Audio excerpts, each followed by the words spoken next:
Hey, 1, 2.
nani fomnyana demise mo fomnyana never do it fomnyana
1 2 1 1 2 John 1 2 1 1 2 1 2 mic check 1 2 1 Mic 5 2 5 1 2 5 Hey John 1 2 1 2 Antu okuse John wa thola le mic ena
It's 6 on 6 on 6 1 2 3 4 5 6 3 4 5 6 4 5 1 2 3 4 5 6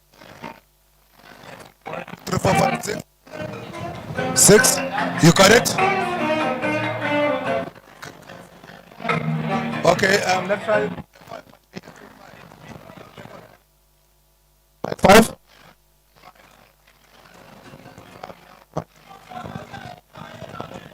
1 5 I'm on 2 1 actually when you're coming in I'm on next to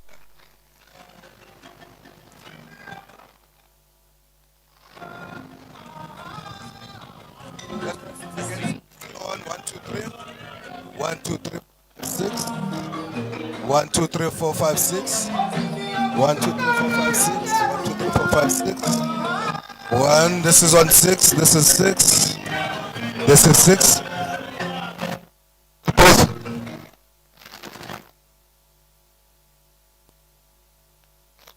listen I'm gonna give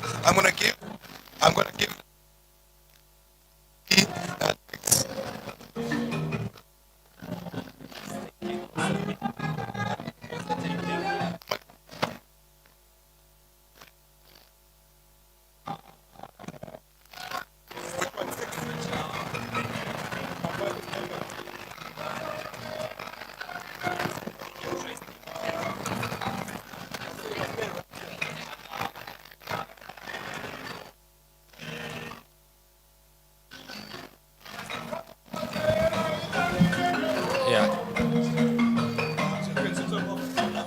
Okay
One, two, 1 2 Sanbonani 1 2. Mic check 1 2. 1 2 1 2. 1 2 1 2. 1 2 1 2 1 2.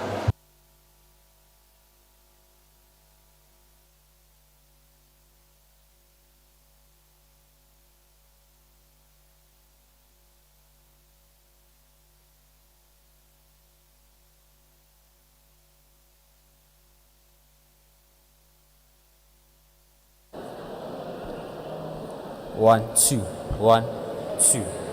1 2. Sanbonani 1 2. 1 2. 1 2 1 2. 1 2. Mic check 1 2. 1 2 1 2. 1 2 1 2 1 2. 1 1 2 1 2 1 1 2 1. Sanbonani mic check 1 2 1 1 2 1 1 2 1 1 2 1 2. Hey Sanbonani 1 2. Mic check 1 2 1 2.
One, two, 1 2. Mic check 1 2.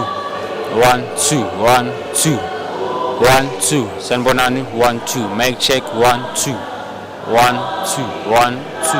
1 2. Mic check 1 2. 1 2. 1 2 1 2. 1 2 1 2. Mic check 1 2 1 2. 1 2 1 2 1 2. Sanbonani 1 2 1 2. 1 2 1 2 1. 1 2 1 2 1 2. Hey hey 1 2 1 2 1. Mic check 1 2 1 2 1. 1 2 1 1 2 1 2. 1 2 1 2. Sanbonani 1 2. Mic check 1 2 1 2. When you go EQ that, that's why. When you go back physically graphics 1 2 1 2. 1 2 1. So what the alright, 1 2 1 2 1. Mic check 1 2 1 2. You should just 1 2 1 1 2. Mic check 1 2 3 4 5 6 7 8 9 10 11 and 12.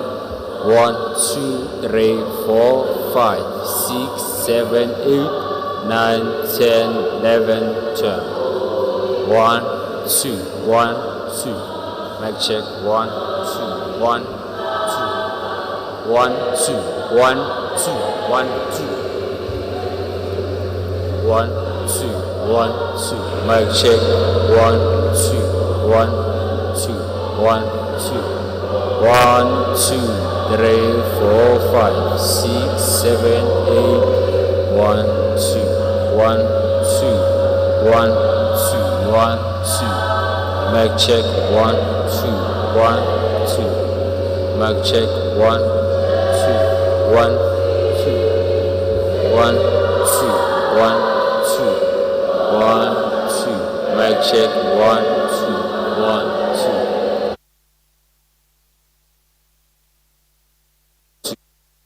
2 1 2 1 2 1 2. Mic check 1 2 1 2. Hey, 1 and 2 3 4 5 6 7 and 8. 1 2 1 2 1 2. Mic check 1 2 1 2 1 2 1 2 1 Mic check 1 2 1 2 1 2 1.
Oh, you can't.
Wena Jehovah uyizitha.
tell us that he will be appointing an MEC for electricity.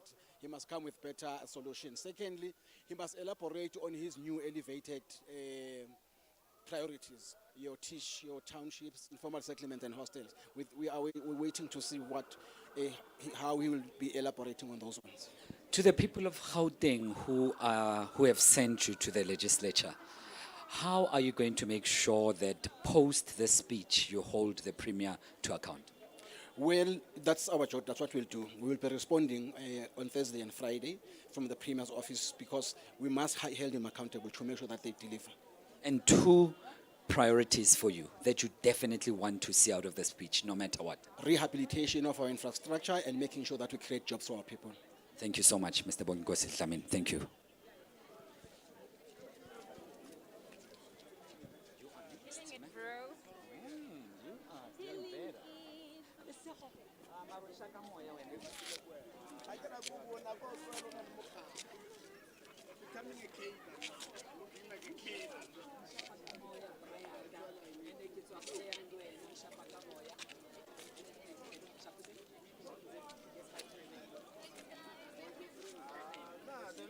I don't minimize people.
2.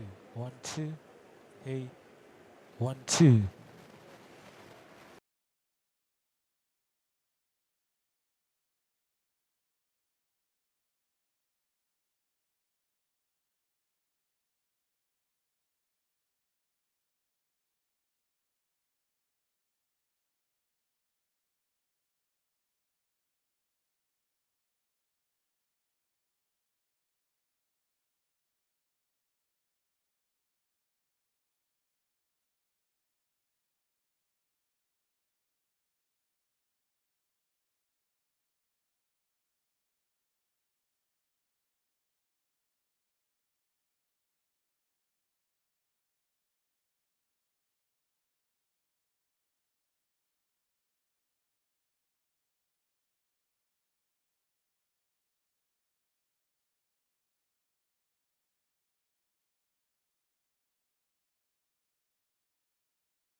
But that's white music.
Can we join them?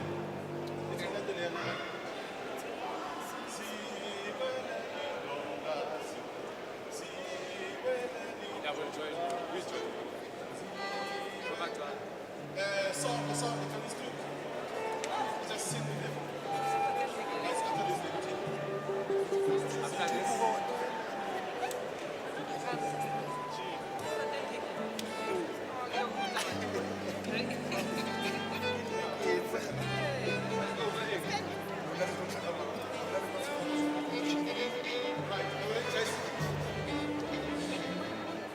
Are we ready?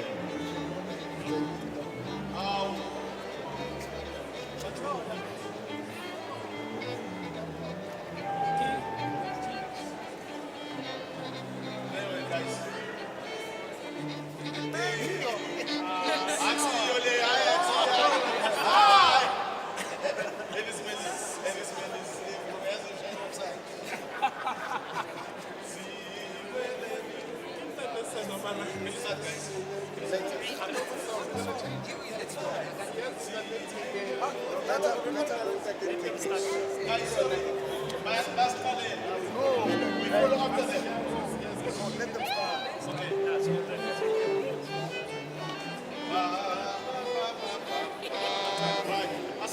Soprano. Soprano. 2, 3, ta, and.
And we're coming to you live from central Johannesburg, Beyers Naudé Square, just opposite City Hall, where we are experiencing now a police parade. South African Police Services in blue, Gauteng Police in brown, and we will see the mixture of the two with the Joburg Metro Police Department. I'm with Omoholo, who is my co-host, and my name is Thabo Shalamashao.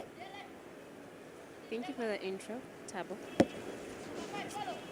Beautiful precision, beautiful parade by our SAPS. We have just commenced. They have entered the square, and we will follow proceedings as they develop.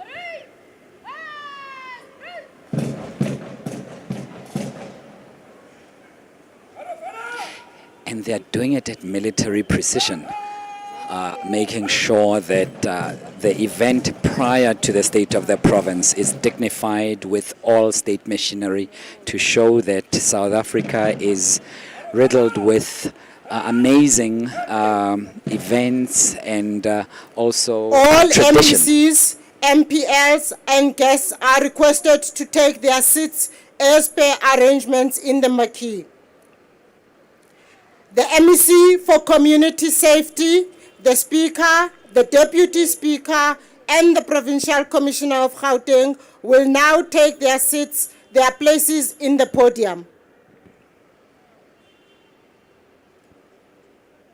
Various dignitaries are about to go to the podium, Omoholo. Various dignitaries, and they have now been instructed to remain in the tent. And we will see the dignitaries, some of them, as they enter. And we have a best positioned location where we are. We see the MEC of Safety, Mefaith Mazibuko, coming towards us. And behind Mefaith, we see the Commissioner, Police Commissioner in Gauteng, accompanied by the Deputy Speaker, Mema Namela. These are the commanders in chief. And I suppose MEC Mazibuko, because she is the MEC of Safety, so she's an appropriate MEC to be overseeing this event as she has under her the Gauteng Police and other forms of police services.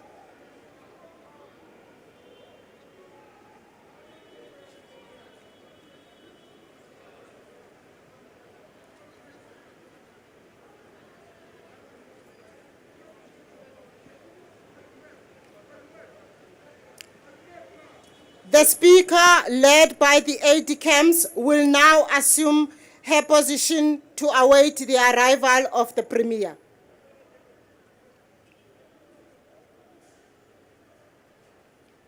We have now just heard that the arrival of the Gauteng Premier, Panyaza Lesufi, will be any minute now.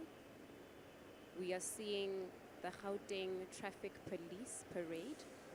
We are seeing some blue lights vehicles entering the precinct as well. And so we await.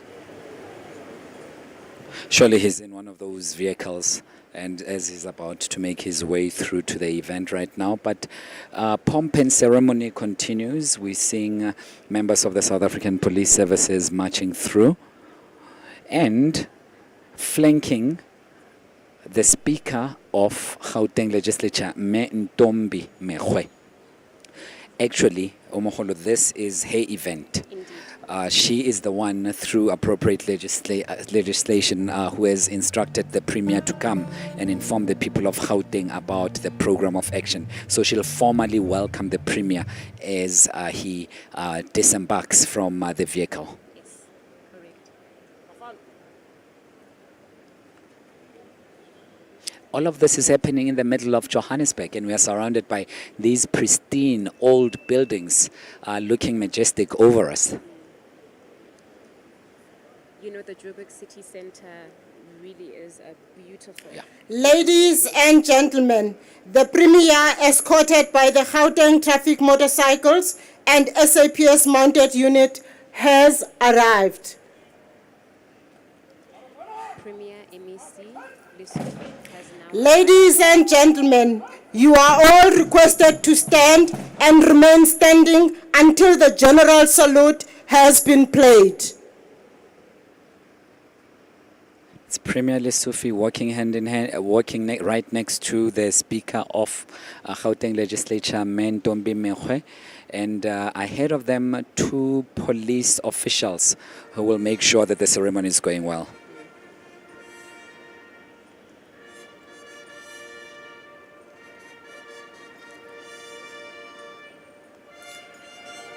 The Premier will now ascend the podium while the fanfare is being played.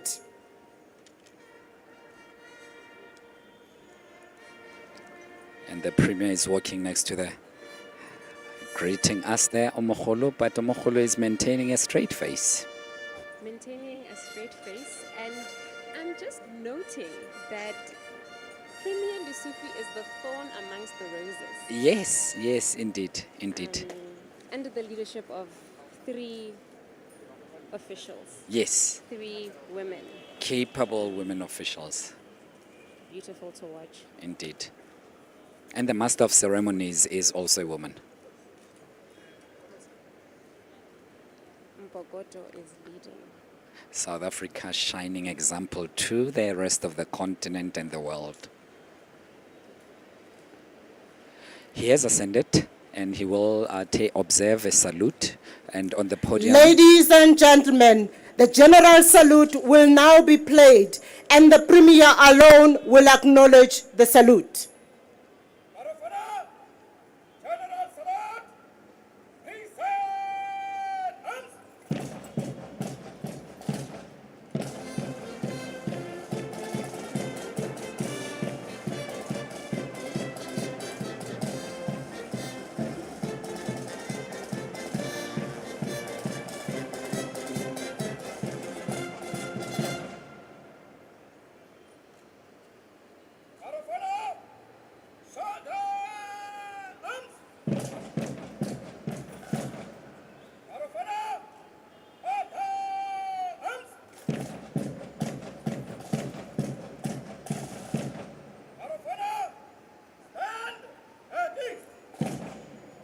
The Premier will now have an opportunity to inspect the ceremonial guard of honor.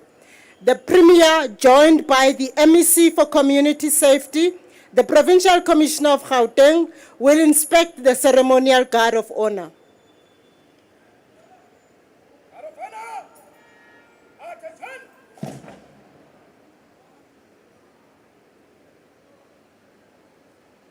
Lest we forget, Omogolo, this is his first as the Premier. He's obviously seen this from a bit of a distance when he was MEC of Education, but this time he gets to be the main role player in this amazing event. Very interesting and big day for Premier Lesotho. As you said, he has gone through the ranks. We have seen his ascendance. So lots of expectation. Certainly. From what he will say, the commitments he will make, and what residents can look forward to and make sure that he accounts for from today. Certainly, certainly. This is his maiden speech, maiden state of the province address. And in a typical Panyaza Lesotho way, he's acknowledging everyone who is, whose eyes can reach. Yes.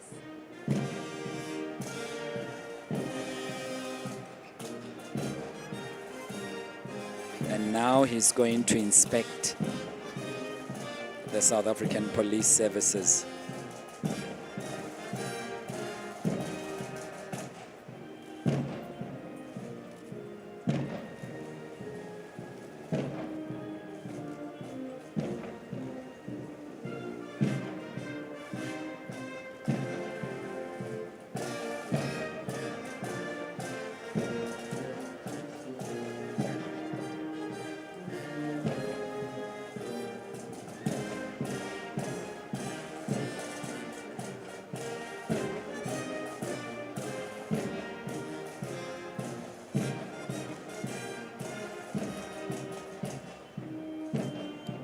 I suspect the Premier is also bringing a bit of his own take on things, because you would know, Omogolo, that such an event would usually be held in the mornings in Gauteng. This is the very first that it's held in the early evening at this time. Perhaps he's bringing his own touch and making sure that as many people, as many residents of Gauteng can reach the message that he will be delivering in a short while. Very important point that you're making there. Around this time, we have far more residents who are at home than during the day in the morning when we are all working. Yes. So you're right. Maybe he is bringing in his own style, Yeah. his own way of doing things, being more inclusive Yes. and accommodating of as many residents as possible. Stamping his authority and saying this is how things will work. I have my way of doing things. And by the way, this is the 6th administration. And Premier Panyaza Lesufi joins a list of other of his predecessors. You'd remember the first Premier was Mr. Tokyo Sahwale. And amongst other people who've been premiers of this province, prestige province, Mr. Mbazima Shilowa, Menom Volamukonyane, Mr. Paul Mashatile, Dr. Matole Motsecha, and of course the predecessor, the recent predecessor. Mr. David Makura.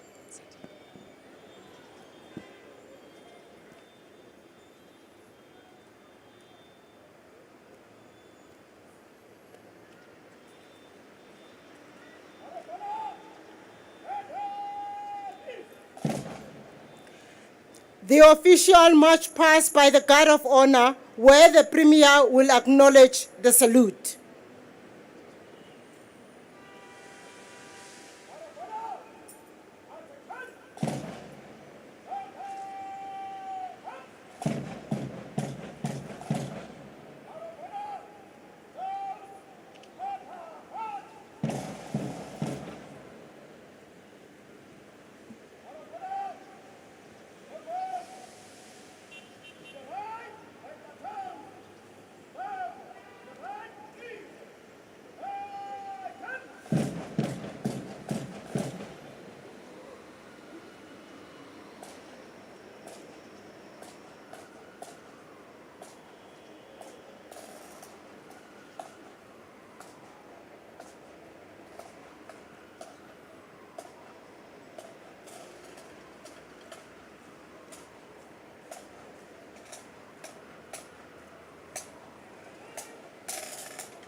What a beautiful procession here from our men and women in blue. It's always interesting to be part of such an event. Definitely, and it's historic. I mean, we don't see it now, but many years later, looking back, we'll realize how important these symbolisms were. Yeah.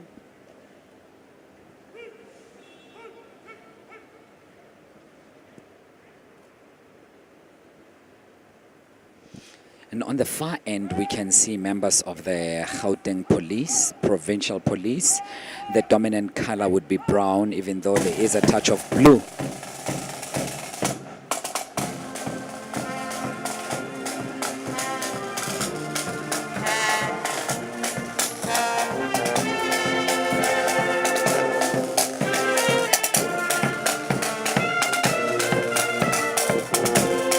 And as they leave, they play the song, It's Time to Say Goodbye. A very awkward song to choose. You would want to say hello and not goodbye, right? Maybe because they're leaving the ceremony and the area, so they just want to say goodbye to the Premier. They will, all of them, be paying, they'll make a special salute as they pass the Premier, by the way. We do see the South African flag together with the South African Police Services flag. Behind this SAPS, we see the Metro Police, Johannesburg Metro Police. Beautiful procession. Beautiful, beautiful, beautiful. Yeah. And behind the Metro Police, giving a salute on behalf of the Gauteng Police Services. These would be the provincial police.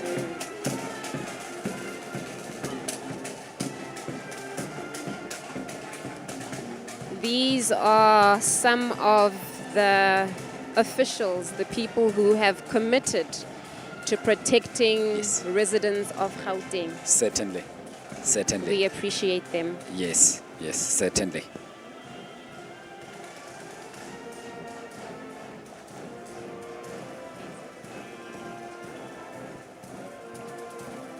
The Premier and the entourage will now descend the podium. The event may be moving towards City Hall, where the Legislature will sit. And we do Ladies and gentlemen, we now have come to the end of our program, and I hope you will enjoy the proceedings of the day. I thank you. That marks the end of the parade, and we're now looking forward to the official address by MEC Premier Panyaza Lesufi. Pardon me for that. Certainly. And we'll make that mistake every now and then of referring to him as MEC, because he did such a good job as MEC of Education, and he occupied that position for too long. So much that when he was moved to a different portfolio, people of Gauteng insisted to the then Premier of Gauteng, David Makura, that he needs to be returned to education. And he heeded the call of residents at the time. Exactly. So you're right. Our previous MEC of Education for a Honorable very long members, time. Certainly. And we are very we will now pleased lead you have to him the photograph here as our Premier. group photograph area. You will be led by protocol officers to the group photograph area. Thank you. In front of the Premier, the two police ladies, together with the Speaker, Ms. Ntombi Mekwe, and we see MEC Faith Mazibugo also walking past. The Commissioner of Police, Mr. Mawela, also going through. And they are all leaving to make way into the City Hall, where proceedings will continue.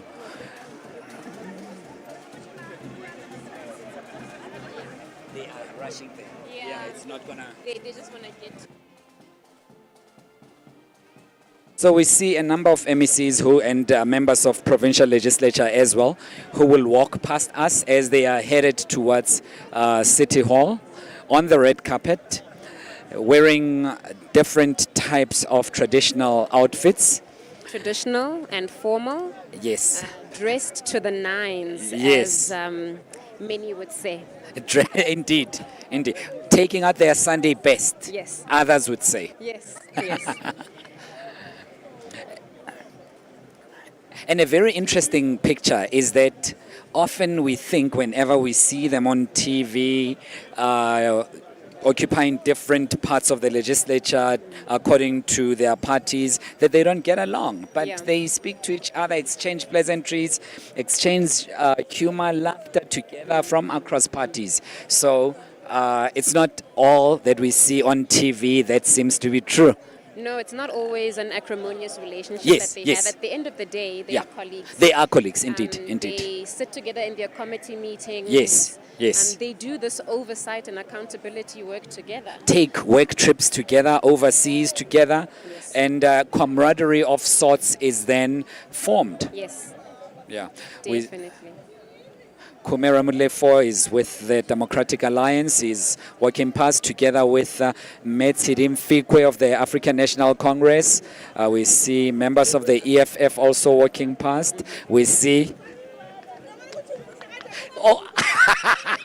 Ngeke, ngeke. Members of the EFF staying true, Yeah, I'll see you after. which Bye is bye, to bye bye. wear their signature red overalls. Yes, We are yes. not seeing their Sunday best. We're seeing them at their EFF best. Best. Yes, their work best. Indeed, indeed, indeed.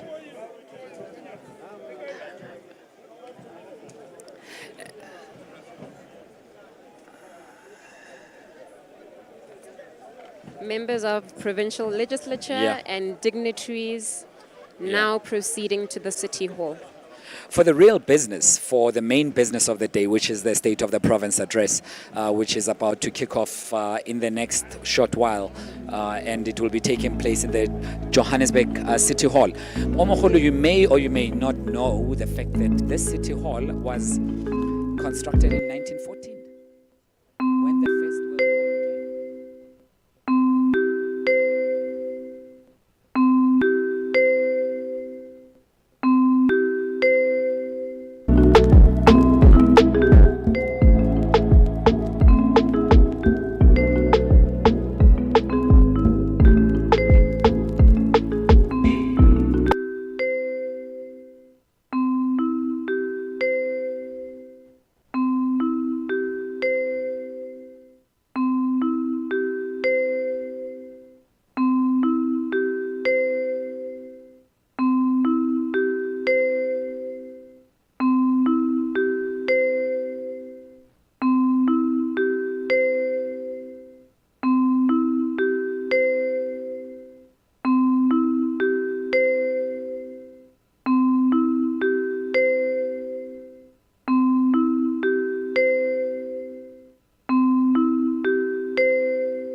Ladies and gentlemen,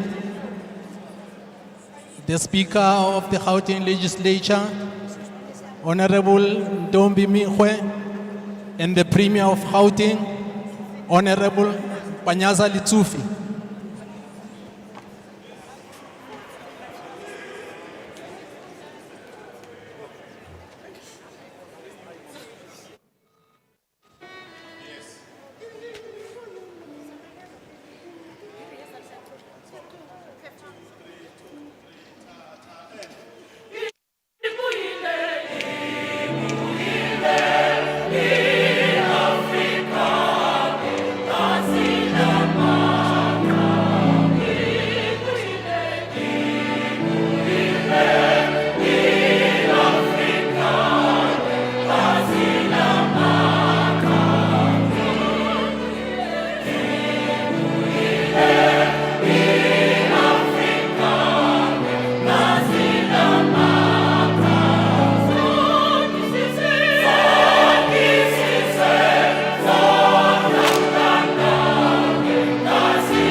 Can you all remain standing for a moment of silent prayer and meditation?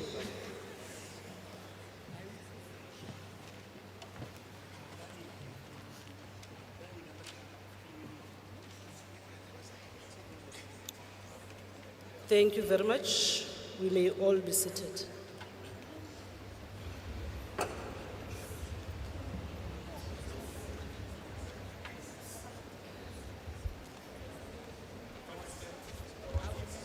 Ladies and gentlemen, this is a special sitting convened in terms of Rule 815 of the Standing Rules, which reads as follows.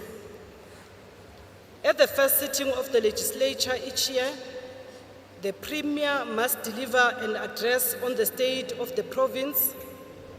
Furthermore, in terms of Rule 15 subsection 2, which read as follows. This is a special sitting solely designated to receive the state of the province address delivered by the Premier. Rule 18 subsection 3 reads as follows. The only business that may be conducted at a special sitting will be the business for which it has been designated. Honorable members, our honorable guest, I would therefore like to introduce the Rail Ones Choir, combined with Subs Choir and the Mataka Chamber Orchestra, who will be leading us in singing the national anthem, as well as the African Union anthems in terms of Rule 8, subsection 1b, which reads as follows. The national anthem must be performed at the beginning of the opening and closing of the legislature each year. Will the members of the Rail 1 Choir combine with sub-choir and the Mataka Chamber Orchestra take up their positions? And I will request that as they do so, we all rise to observe the two national anthems.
While we're still standing, we'll continue to sing.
Thank you very much. You may all be seated.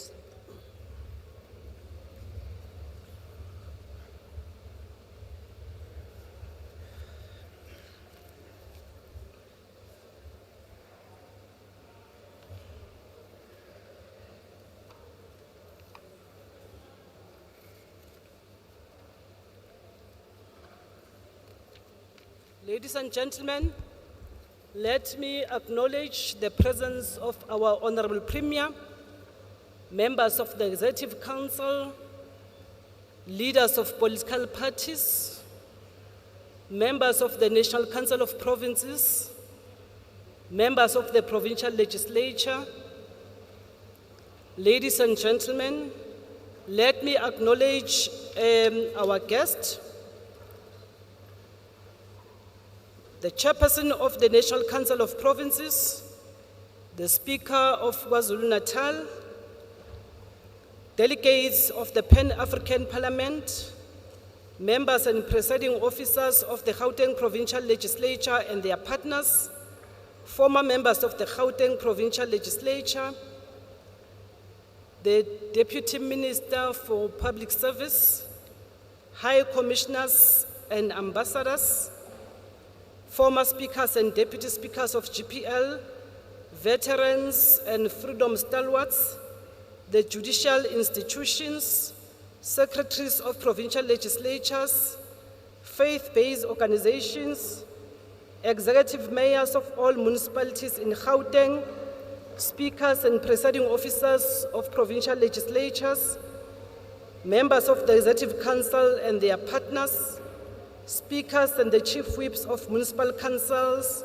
and all councillors and members of the mayoral committee present, the Minister of Basic Education, who was also a former member of the Gauteng Provincial Legislature, Mama Angie, you are welcome. All the guests of the Premier, the guests of the Speaker, the guests of the Deputy Speaker, the guests of the Chair of Chairs, the guests of the Deputy Chair of Committees, political party guests, former members of the Gauteng Legislature, the CSIR representatives, LSB members and members of its subcommittees, Chapter 9 and 10 institutions, all strategic corporate partners present, automotive sector, the metropolitan retail representatives, institutions supporting democracy, all city managers, sector parliaments and stakeholders, people with disabilities, the 8th Vita Basadi Awards stakeholders, women in business, the DGs and HODs of departments at the provincial level as well as national departments, organized labor, the Tamil community, traditional leaders, religious leaders, youth organizations, academia from all Gauteng institutions of higher learning, the veteran musicians, the cannabis representatives, the Gauteng Ethics Council, the NGOs, chairperson of the COVID-19 Advisory Council of the Premier, the Black Business Forum, the AIDS Council, the media and all other guests. Let me also apologize up front if I did not mention your institution. It's not deliberate, but it's as per the brief that I got, but you are all welcome. And I know that we also have the Sateche family. I'm sure those that were involved in the student movement will know if I talk about the Sateche, in particular speaking about Emma Sateche. We'll remember her as she died on the 12th of February 1984. We are all welcome. Ladies and gentlemen, let me therefore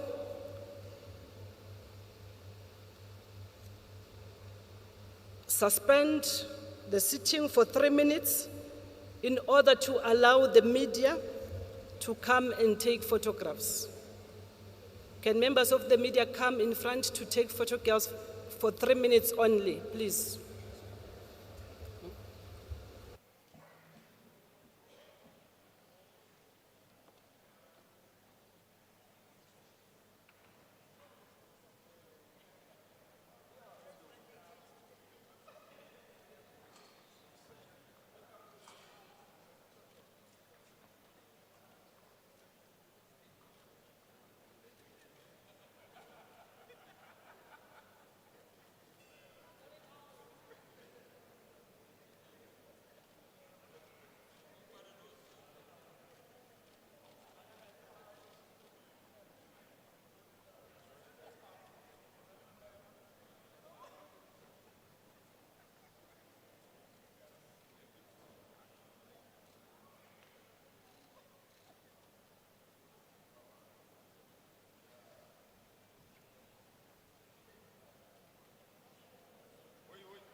Thank you very much.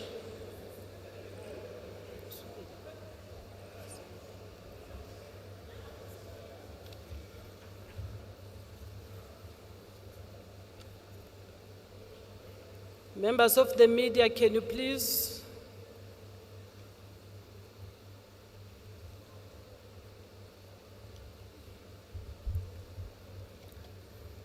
Can I now call upon our Honorable Premier, Honorable P.A. Lesofie, to address the House and the people of Gauteng.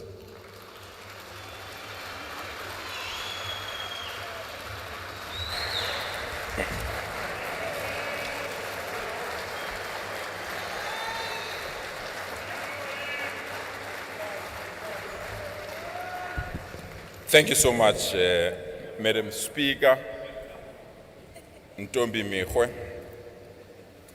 Deputy Speaker, Mevuyo Mhlagaza Manamela, the Chief Whip of the governing party, Lesego Makhubela, members of the Executive Council, members of the Provincial Legislature and NCOP delegates, executive mayors of Gauteng municipalities, provincial leadership of Salga Gauteng, leaders of political parties, recognizing Ntate Msimang Soli, and also recognizing the leadership of labor movements.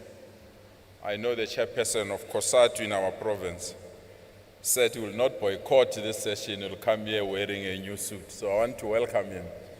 The chairperson of COSATU. I want to acknowledge our former premiers, in particular former Premier David Makura,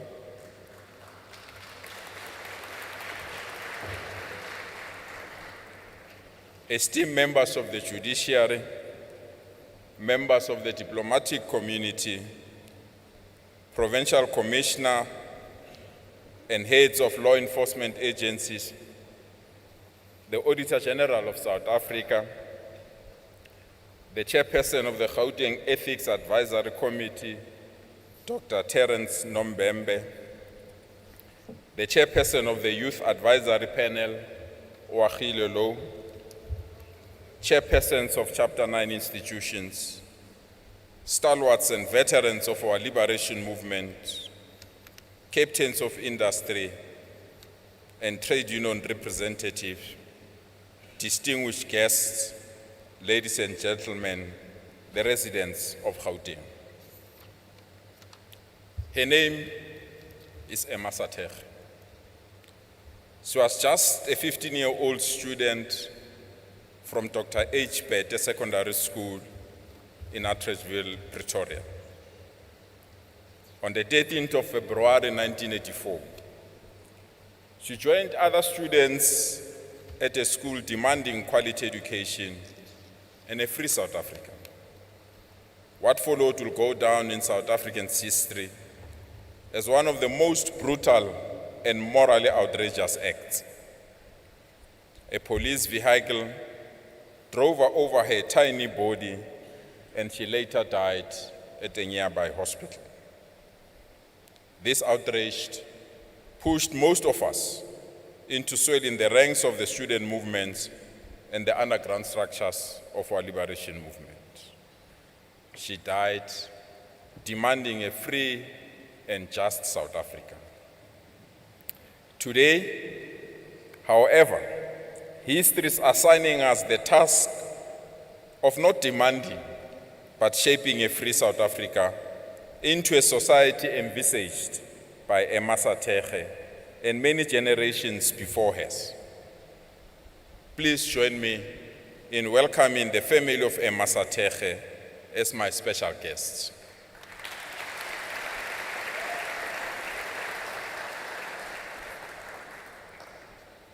Emma Sater didn't die in vain. We are determined to bring to fruition what she and her generation sacrificed for. She may be gone, but she's certainly not forgotten.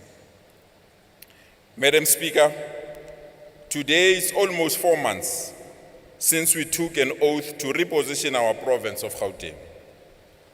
We committed and pleaded that our provincial growth and development strategy, GGT 2030, will be supported with the following elevated commitments. 1, to accelerate the economic recovery and reconstruction of our province.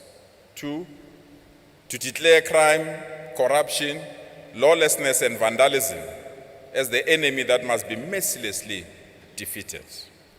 3, to drastically change the living conditions of our people in the townships, informal settlements, and our hostels. We committed ourselves to strengthen the capacity of the state to deliver quality services to our people. We further committed to improve and capacitate government communication so that government can communicate better with our citizens. Madam Speaker, if I had a choice, I will not deliver the State of the Province address, as our people have lost confidence in what we say. They think we talk too much and do less. My preference would have been to take you to different sides of Gauteng to showcase the work we have done. Let me assure you, we will talk less and do more and get Gauteng back to work.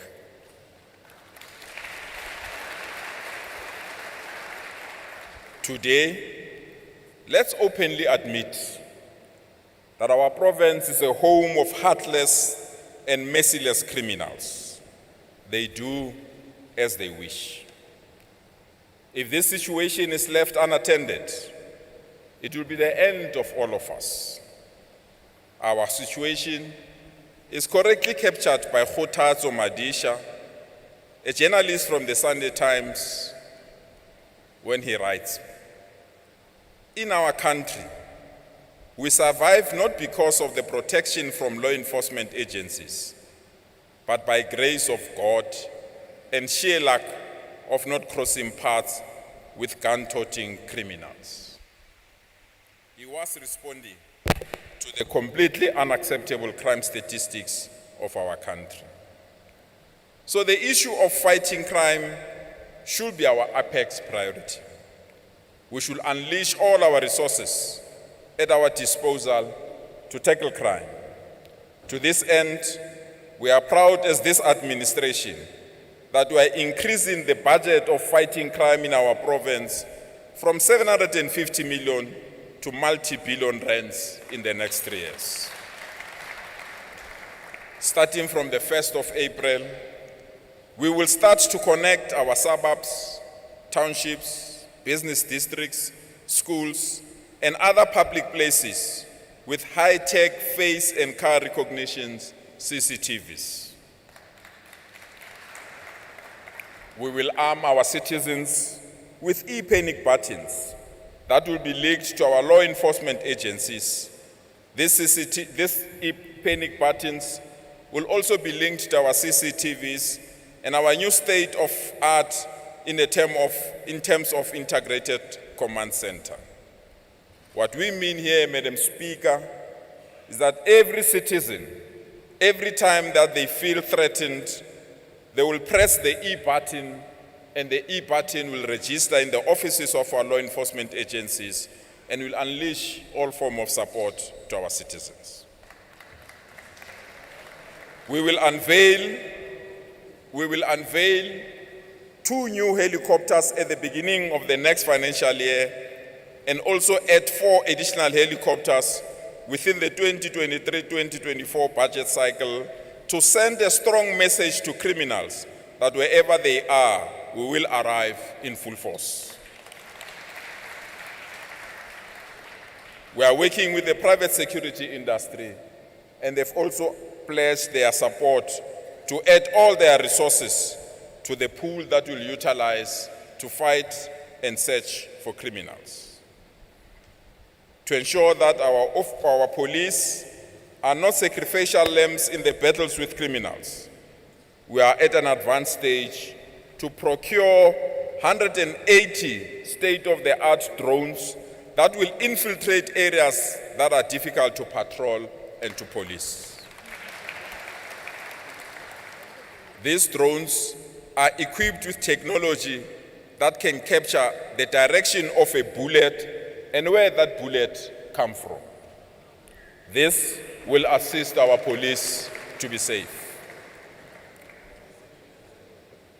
From the 1st of April, we'll release 400 new cars to our law enforcement agencies to ensure that every ward in our communities will have a 24-hour patrol car equipped with proper gadgets.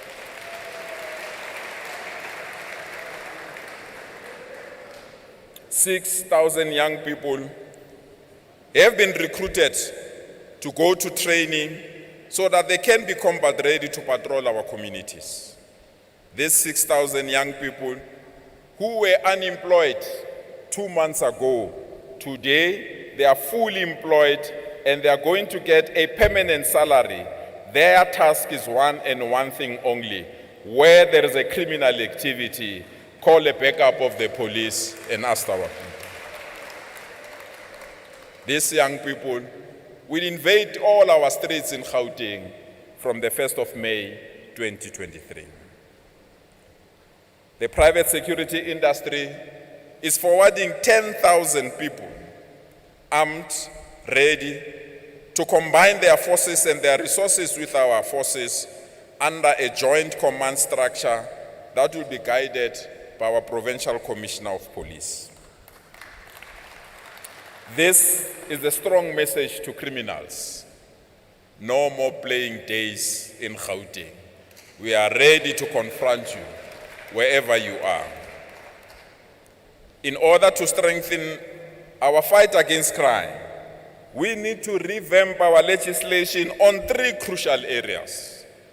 The first one is the registration of cars, because cars are a common denominator in violent crimes, either as stolen cars or getaway vehicles. Number 2, we need to start the process to eliminate illegal guns in our province. These guns are killing our people left, right, and center. We also need to migrate our province to use less cash in business transactions.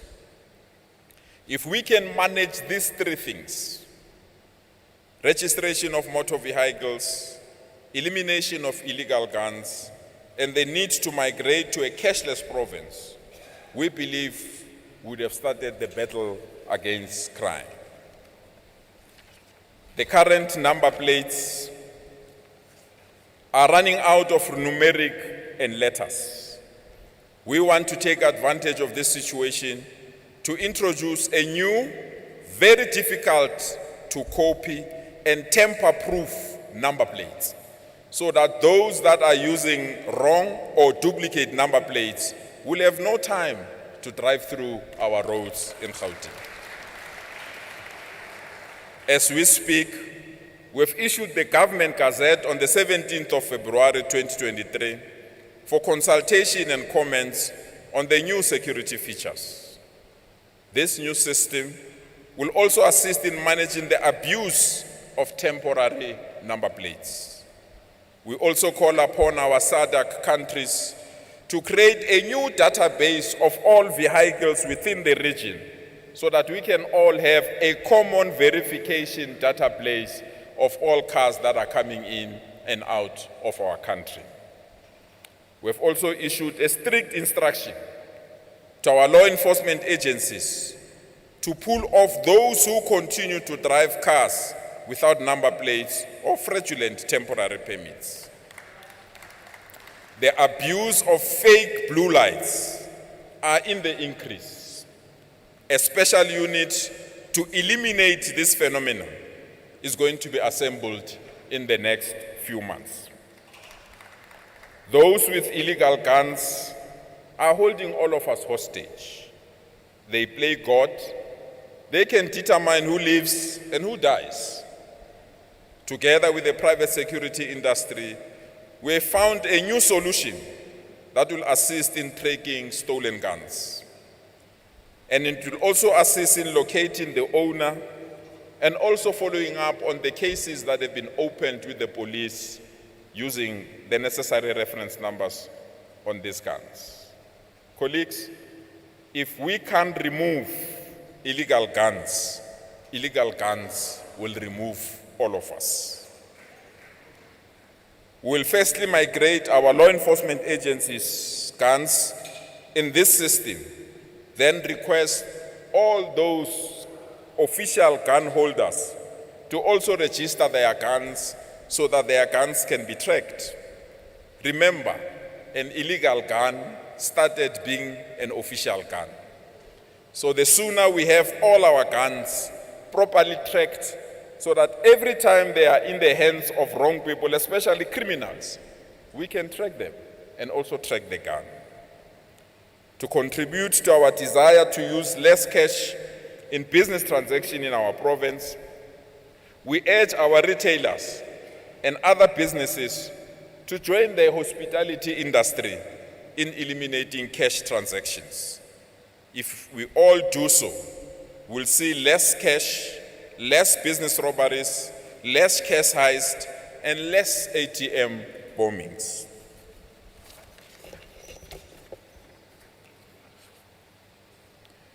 Gender-based violence is on the rise. We've now allocated specific funds to respond to GBV, including strengthening Green Doors project and working with Ikaya Letemba. We want to send a strong message to all men that are misbehaving.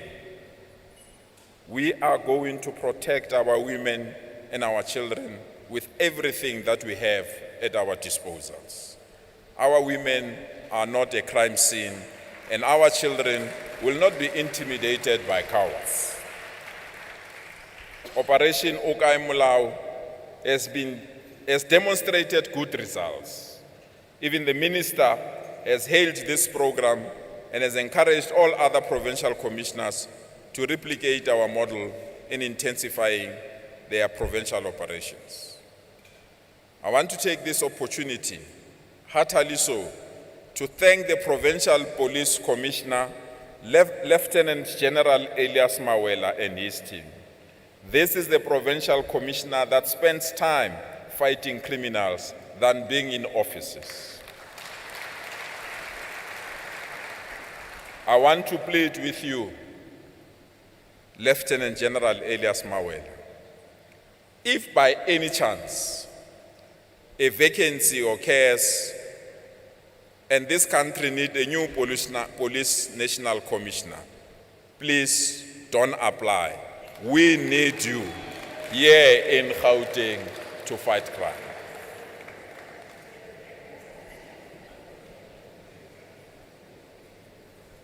As a sign of appreciation, as the Gauteng government, we've bought 75 new police cars and mobile police stations that will finally hand them over to the police as part of strengthening our relationship with the SAPS in Gauteng. We are ready to push back the frontiers of crime. We are ready to stop the long statistics about crime in Gauteng. If you have to close your eyes when you read statistics that are released by the national minister and remove Gauteng from those statistics, South Africa is not necessarily a bad country, but it's Gauteng and the Western Cape that are contributing to these large figures of crime statistics. Let's not politicize this matter, but all of us join hands to fight criminals toe by toe, wherever they are, in the air, in informal settlement, in town. As long as you are a criminal, we are now ready to tackle you head on.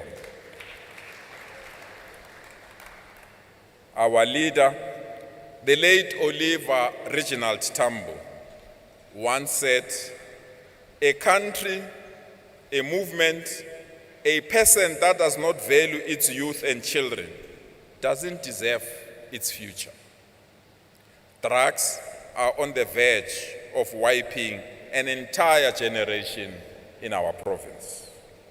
I want to take this opportunity to thank thousands and thousands of parents that responded positively to our call center and said, Gauteng government, please come and save my child. We have heeded that call. By the end of next month, 75,000 young people who were using drugs will be in training, rehabilitation, and be removed from the society that was giving them drugs and be handed over to the society that will build their future. By next month, through our treatment and aftercare services, we'll reach more young people. We don't want to take them to rehabilitation only. We don't want to give them free medical help. We want to give them a second chance in life. All those that will go through this particular program, if they want to go back to university to study further, this government is prepared to fund their bill free of charge. Those that want to be trained and be skilled, either in plumbing, to be electrician, and other skills, this government is ready and prepared to fund those fees for them. We are now expanding our farm that is accommodating this youth in Cullinan, and we are ready to increase their bed size and their bed availability. In total, we are making available 1,351 new beds to accommodate these young people who went through the difficulties of Nyaupe.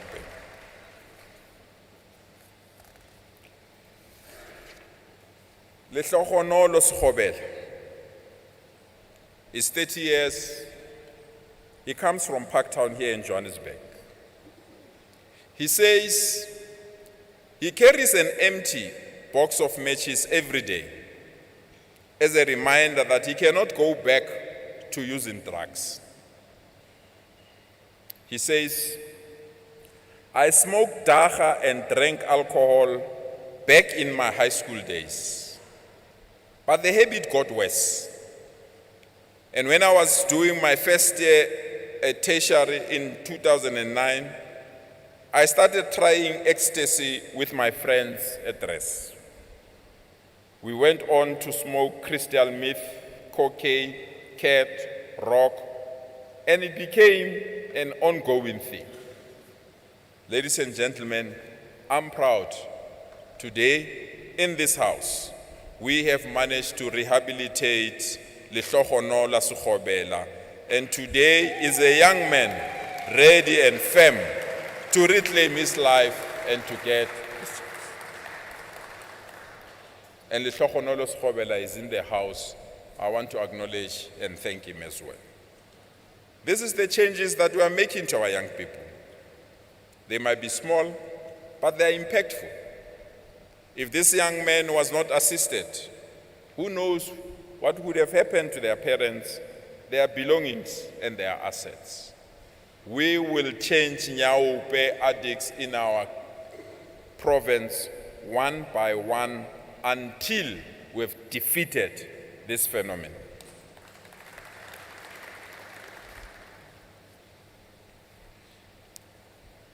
Madam Speaker, the freedom we fought for will remain meaningless if our townships, informal settlement, and hostel remain in squalor with sewer flowing freely together with uncollected garbage.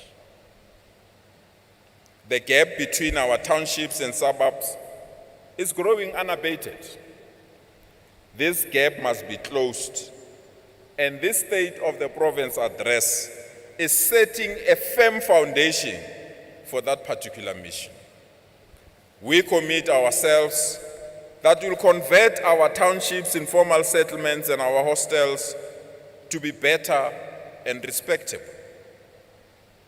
We are of the strong view that our townships are our new gold. With new malls and filling stations rapidly going up in our townships, we must ensure that these investments benefit our people. this House unanimously adopted the Township Economic Development Act, a blueprint on how we will support township businesses and fund them. We want this act to migrate from paper to practice. As the Gauteng provincial government, we commit, as I do now, that as of the 1st of April, we will use 60% of the 34 billion goods and services budget of this administration to support township businesses and township initiatives. We will establish a digital database to register these businesses so that we don't have people who don't stay in the township because we want to spend this amount of money, suddenly they want to come from the townships. We are told the reason our sponsor shops are struggling is because they don't have a collective buying power. We have now finalized a financing model to allow township businesses to have their own bulk buying mechanism through the establishment of a township-based warehouses and distribution centers. We have already launched 2 of these distribution centers. We have also adopted a prototype of these new sponsor shops that we want to support in our township so that we can differentiate them from the shops owned by foreign nationals. We are now ready to firmly reclaim our shops in our townships and support our business people in the townships. Every sponsor shop that we will support will be branded. Every sponsor shop that will be supported will receive free internet and banking services. Every sponsor shop that will be supported will receive orders from government-related departments as part of strengthening township businesses in our province. The township residential rental market, or the backroom economy, has been part of township economy since the beginning of time. We are upscaling the formalization and upgrading of backyard properties.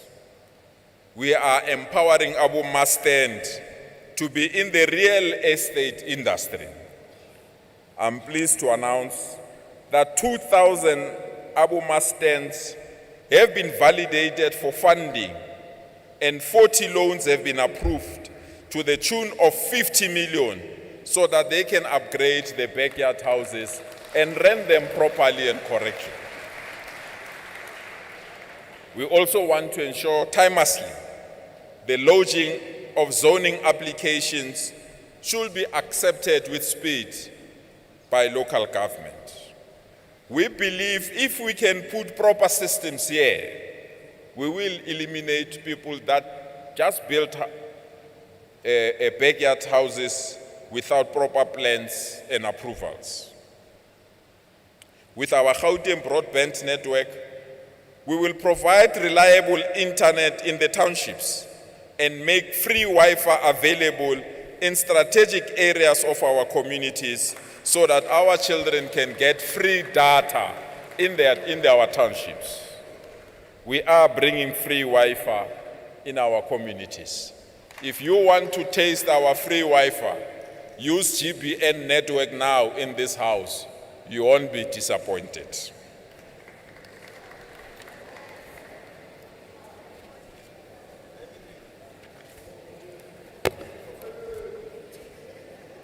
Honorable members, the taxi industry plays an important role in our township economy. We want to enter the development of township economy through taxi ranks. We want to build what we call taxi rank of the future. Together with the taxi industry, we want to invest lots and lots of resources in this sector. We have put together a seed fund of 20 million rands to assist the Taxi Association to share the vision of building a taxi rank of the future. The taxi rank of the future will have shopping will be the shopping stations of the future. It will have shops that will have one-stop shop for taxis, banks, restaurants, and many other related businesses, such as filling station. A new model of a taxi rank of the future will be unveiled. We want our taxi rank to have sanitation, and our taxi rank to have water and shelter, and our taxi rank be capable to protect the elderly when they go to our taxi rank. This is the taxi rank of the future that we want to build. All major sporting and government gatherings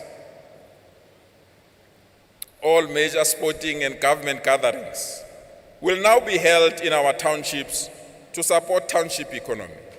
We are proud, after 11 years, this year Gauteng Sports Awards were held in the township of Shoshanguve, and they were a major success.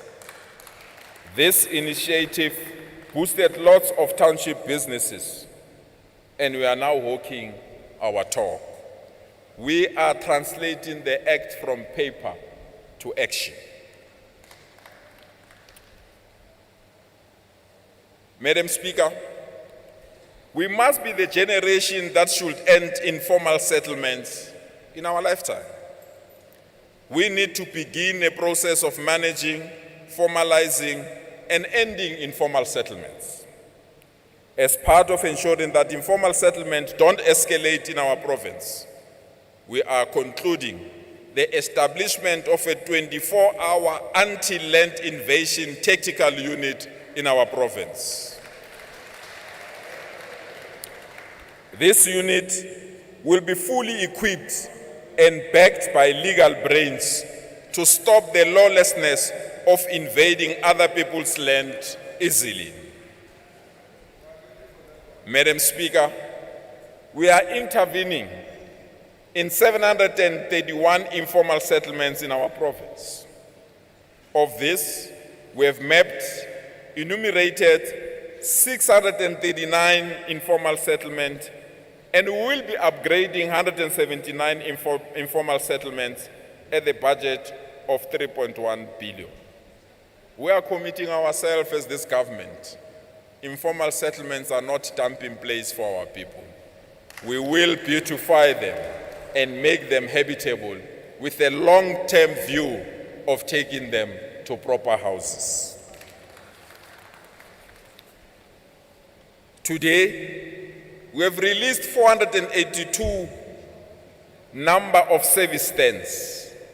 This is our new way of speeding the building of houses in our communities. This is a program that excites me. Instead of giving young people RDP houses, we are saying let's confine RDP houses to the elderly and those that are disabled. But young people must be given a stand that has water, electricity, sewer, and tar road, and they will finish on their own to build their own houses. We believe this is the future of unlocking the backlog of housing in our province. We are also aware that there are people that are occupying RDP houses that don't belong to them. Together with the Department of Human Settlement, we are starting a new process where we will use your finger as a key to open your house. Instead of giving you a key, you must use your finger, and if the finger is not opening, it's not your house.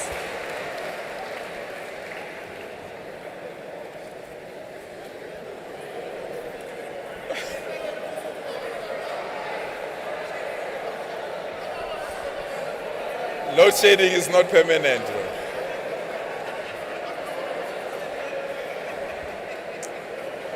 Madam Speaker,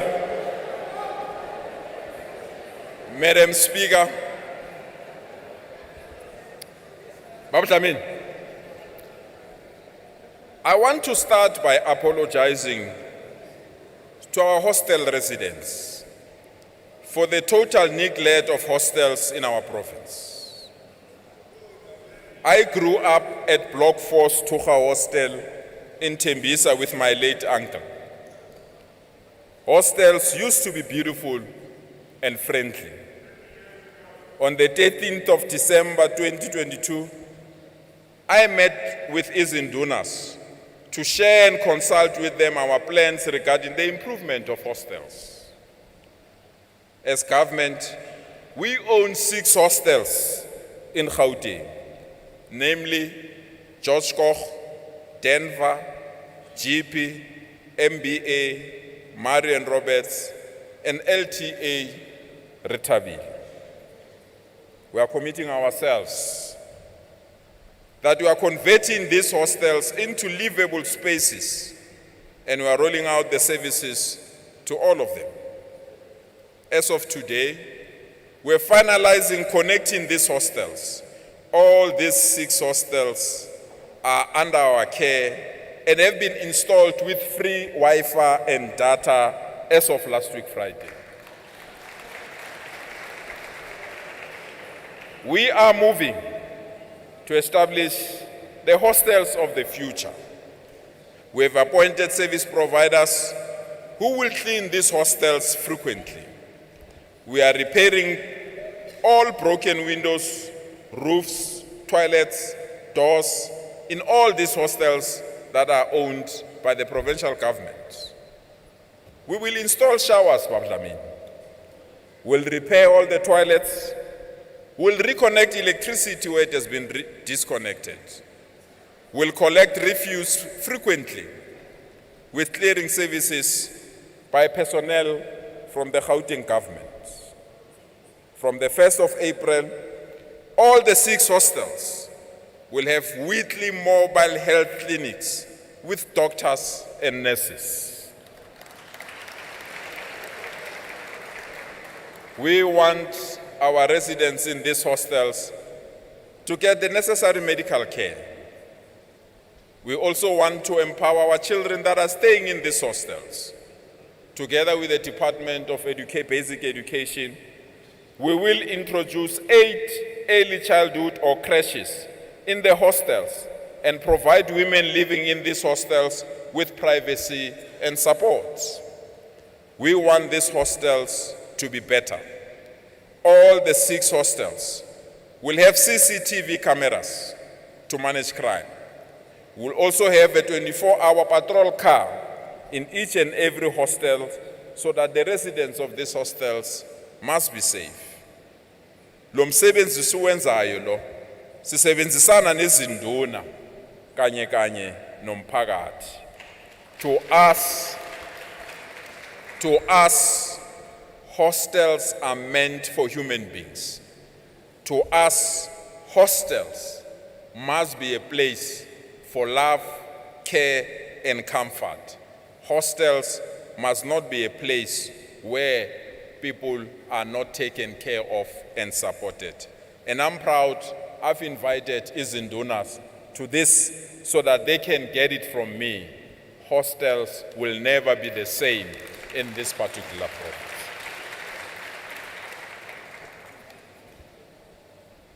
With slow growth in the economy, the negative effects of COVID-19 pandemic, this has led to a high number of homeless people sleeping in our cities. We've seen an increased number of homeless people in our traffic light stations and many areas within our cities. We can't just ignore this. You can't ignore homeless people.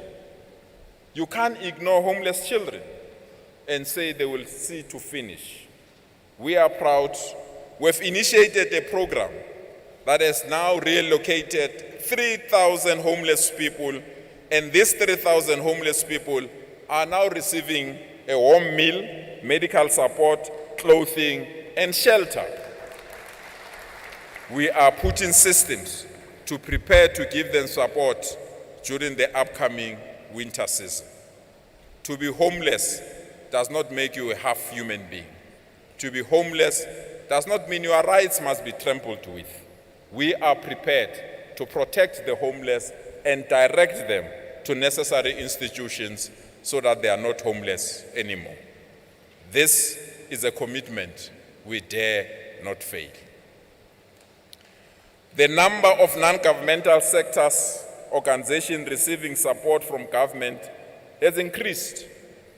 We are spending 2 billion rands in the NGO sector. With this amount of funding, we should be impactful in the fight against social ills. However, this sector, not all of it, is riddled with squabbles and accounting irregularities. We can't just spend 2 billion rands with NGOs and there's no value or return in investment. We are now appointing an independent audit team to audit all our non-government organizations and redirect them to the new mandate of this new provincial government. Our mandate is simple: care for the elderly, the vulnerable, and the poor. This money must not be used to buy cars and luxury of directors of these companies. We are reclaiming the NGO sector. 2 billion rands every year since 1994. It's a lot of money. 2 billion rands should be impactful. We should not have people that are going through poverty. We should also not have children that are homeless. We want to revamp, reposition, and strengthen this sector so that our people can get a return investment in this money. To mitigate urban hunger, we have set aside 64 million rands for food parcels, especially for people in poverty-stricken communities. We really believe there's no justification to have a fellow South African going to bed with an empty stomach. These 64 million rands will be used appropriately, especially to those that have been registered as indigents within our municipalities. We want to ensure in Gauteng there is no family that goes to bed with an empty stomach. In the current financial year, Gauteng has contributed 26 million for dignity packs for school children who don't have parents or who are coming from poor communities. Our dignity packs includes a bar of soap, toothpaste, deodorant, body lotion, toilet roll, sanitary towels, condoms, face cloth, and toothbrush. We are making children that are coming from poor families to be the same like any other child that is coming from any other family. We are on the side of the weak, the poor, and we are not apologetic. We are starting that road to defend the poor.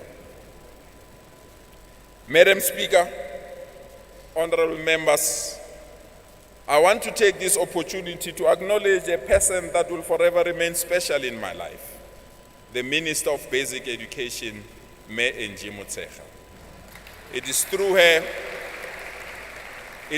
her support and guidance that I can proudly stand in front of you this evening. Honorable members, education plays a key role in our lives.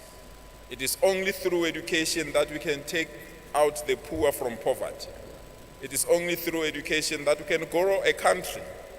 It is only through education that the economy of a country can be strengthened. Education is very critical. Madam Speaker, honorable members, please join me in congratulating the class of 2022 matric for the sterling work they did in achieving a pass rate of 84.4% in our province.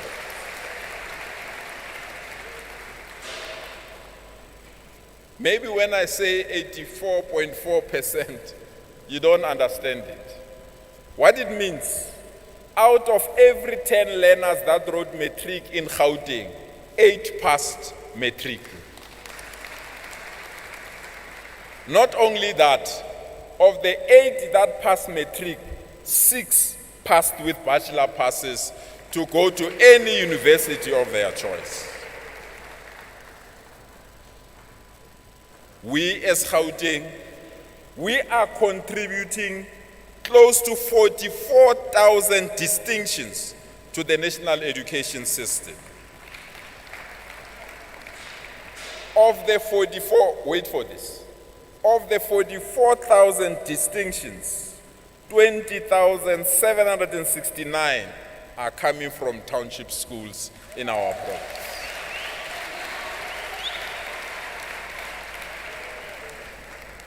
This is a monumental achievement, and we must thank parents that still believe in our education system in the townships. We are turning the corner of quality education in our townships. In the year 2023, we are providing 4,000 young people with bursaries worth 360 million outside NEFSAS. We are the only province which invests 360 million rands in education and youth development outside NEFSAS. Maybe you don't understand this. What it means, every learner from every township school in our province, that comes out number 1, number 2, and number 3 in matric, they will receive a 3-year bursary at the university of their choice from this government.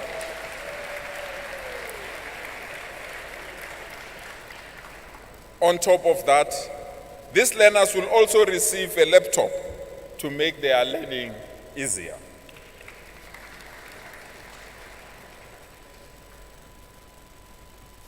Member Ramulif, a great achievement to note in these matric results is that Gauteng is closing the gap between former Model C schools and township schools with a pass rate that came from 12%. It's now standing at 9%, the gap. We are excited that in future, what we thought was not possible, to have quality education in every corner of our province, regardless of where we are born, is being realized. We want to thank those that have made it possible, especially the Minister of Basic Education, for her determination and commitment to make education better in our country.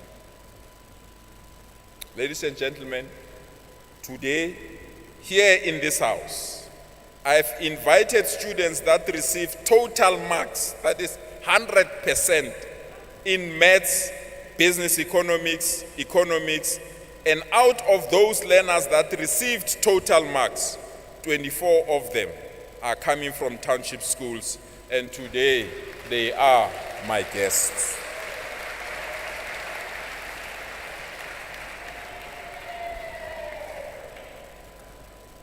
May I ask this House to join me in congratulating these super achievers. We want to protect these super achievers. Member Ramlif, we have never received total in maths.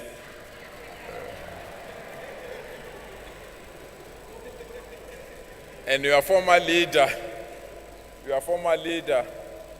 who's running another political party called BOSA, he thinks our children, when they pass maths, they pass matric, it's 30%. We've brought learners that have not passed 30%, 40%, 60%, 70%, 80%. They've passed their subject 100%.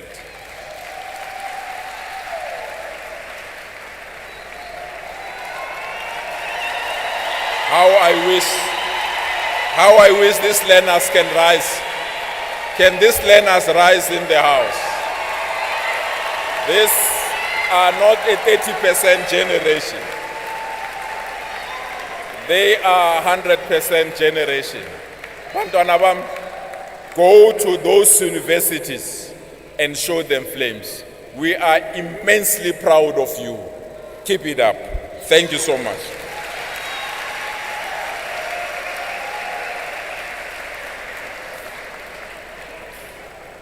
But Madam Speaker, we do not want to sit on our laurels. So we are now benchmarking Gauteng against international countries by participating in international examinations such as PELS and TIMSS. Gauteng will participate in these international assessments purely because we want to learn from the best so that we can be the best education system in our country. Madam Speaker, our education system is overcrowded, which is exacerbated by high levels of in-migration. Unless we do something differently, our education system will collapse. Addressing this issue and learning from the experience of unplaced learners in grade 1 and 8, Gauteng has now budgeted 6 billion rands from our provincial coffers to build new schools in high-pressured communities in our province.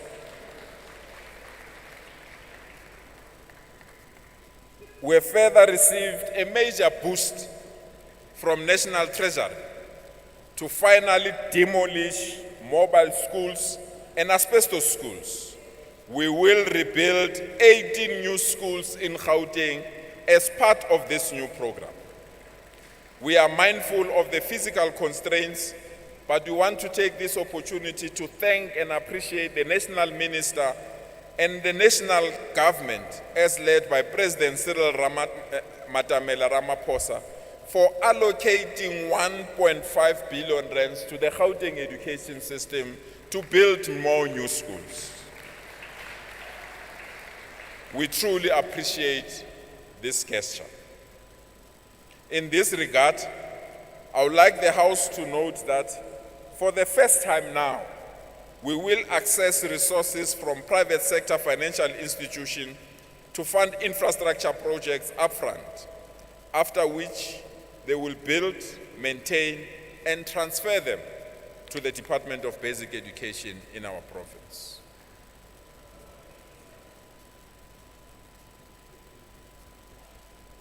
To give learners a competitive edge and to prepare them for post-matric world, we will continue to roll out our schools of specialization.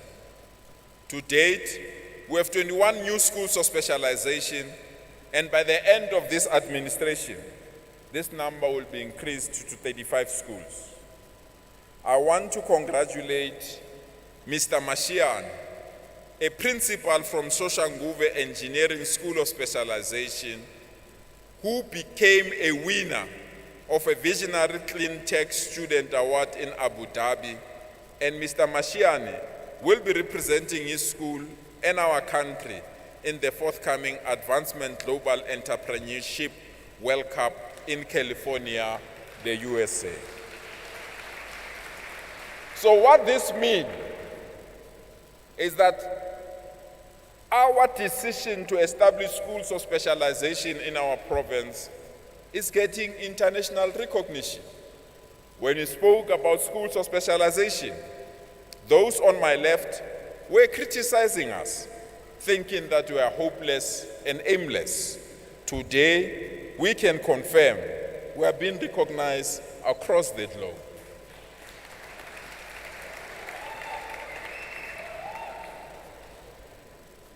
Childhood development is key. We are pleased that the number of children registered in our ECD sites has increased. As part of the process to bolster our education system, we are now ready to build the ECD of the future, starting with one that will be unveiled in Soshanguve. We are committed in rolling ECDs of the future across 5 corridors. The ECD of the future will have classrooms with indoor splash pools, ICT centers, a water recycling area, the use of technology, and most importantly, sporting areas. Coding and robotics will be compulsory in these ECDs. We will prepare our children for the 4th industrial revolution. We are also pleased that these particular children will receive special care and special attention. What this basically means is that gone are the days where our children in crashes, they only come to sing, eat, sleep, and go home.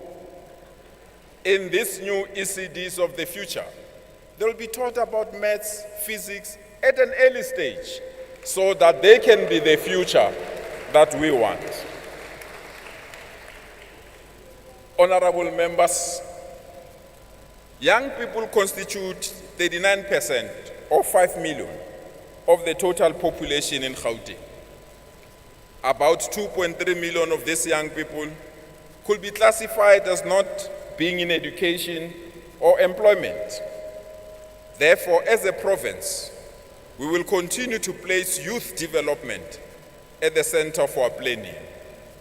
I'm happy to announce that our provincial cabinet has approved the Gauteng Integrated Youth Development Strategy, the only province to have this strategy. Honorable members, the youth strategy is a blueprint of how this government will respond comprehensively to socio-economic challenges facing young people in our province. In addressing the youth challenge, the Gauteng government has, over the years, committed to procure goods and services from youth-owned businesses in our province. Between April and December 2022, we have spent 1.6 billion rands in youth-owned companies in this province. The future belongs to our young people, and we are proud that we are investing in their creativity and their businesses. The Gauteng Youth Advisory Panel members are providing oversight over all of us so that we can plan the future with young people. You can't speak about the future when you are not going to be there. You must plan the future with young people now so that by the time they take over, they understand everything. I want to take this opportunity to thank the co-chairperson of the Youth Council, Uagile Lo, for their diligence and their hard work. Our Presidential Youth Employment Stimulus Program in this province has attracted 100,000 young people. This has given them workplace experiences, and by the end of this term, 152,000 young people will be employed by this provincial government. Of this, majority of them will come from our crime prevention wardens, new opportunities that we are creating in various departments so that young people can get job opportunities in our province. Madam Speaker, sadly, women bear the brunt of poverty. They are the pillars of families in society. We continue to pay attention to women empowerment and gender equality in our province. We are the only province that has integrated gender responsiveness in budgeting. I'm also happy to report that the budget allocation towards women empowerment in this financial year has been increased into billions of rands. This will ensure that businesses that are owned by women are given the necessary jobs by this government so that they can be in a position to grow as well. Through the LGBTIQA office in my desk, that is located in my office, will continue to strengthen efforts to mainstream issues of this community. Over the years, we have committed to ensuring that inclusion of people of disability in our government is accelerated. Member Msimang, I think this one is the one that we've been waiting for. Residents of Gauteng, we are pleased to report that e-tolls have been scrapped permanently in our province.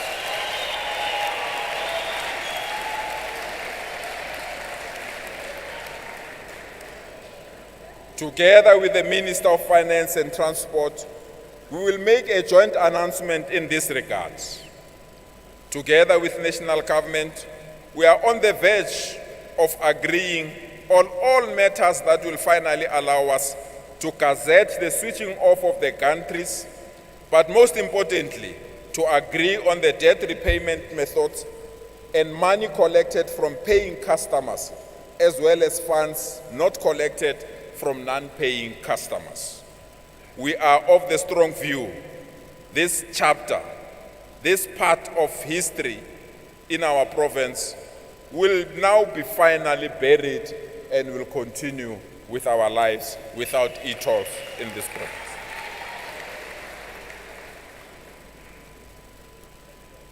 As the generation that grew up in dusty streets of our townships, we cannot let our next generation to choke on the same unpaved streets due to continued failure of government to catalyze development. Over the past few months, we have engaged all our municipalities, and all, except Tshwane and Joburg, have agreed to partner with us through a memorandum of understanding so that all major untied or dusty roads that are main roads in all our townships, as this government will take them over and tar them in our communities. We can't grow in dusty streets, and our children also grow in dusty streets, and our children's children continue to grow in dusty streets. This investment will assist us to ensure that our streets in our townships are clear. I'm also pleased to announce that the Naledi Park Station, Mabopane, Sosville to Pretoria train lines are back in full operation.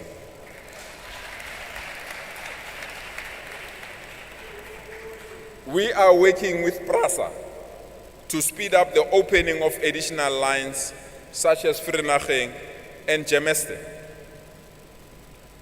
We are also in deep discussions with the Limpopo provincial government to formally start a process to link Gauteng and Limpopo through a new, faster, efficient rail network so that you don't have to get stuck on that N1 when you go to Limpopo.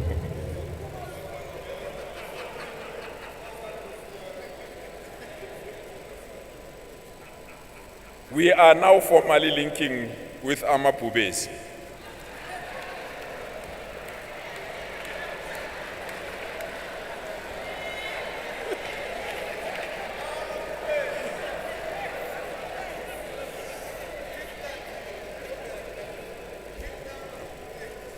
Madam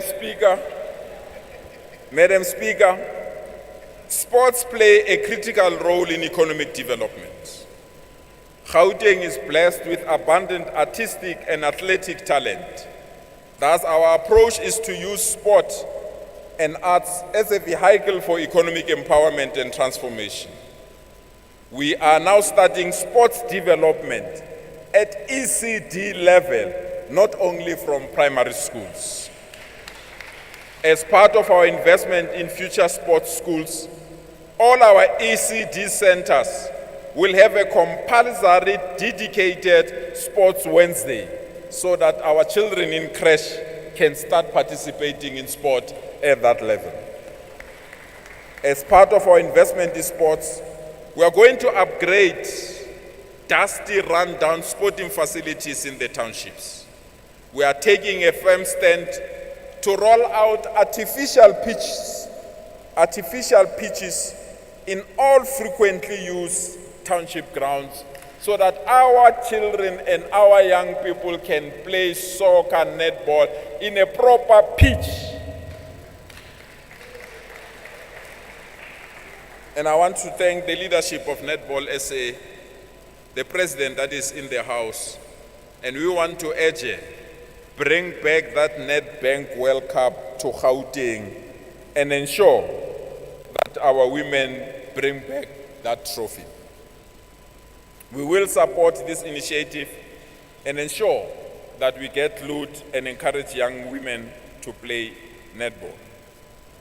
We have initiated a process to build a soccer museum within the FNB precinct, which will be used to archive, curate the rich history of soccer in our province. And I want to take this opportunity to welcome and thank as my special guest, the first person that scored a goal in World Cup in our country, Spiwe Tshabalala.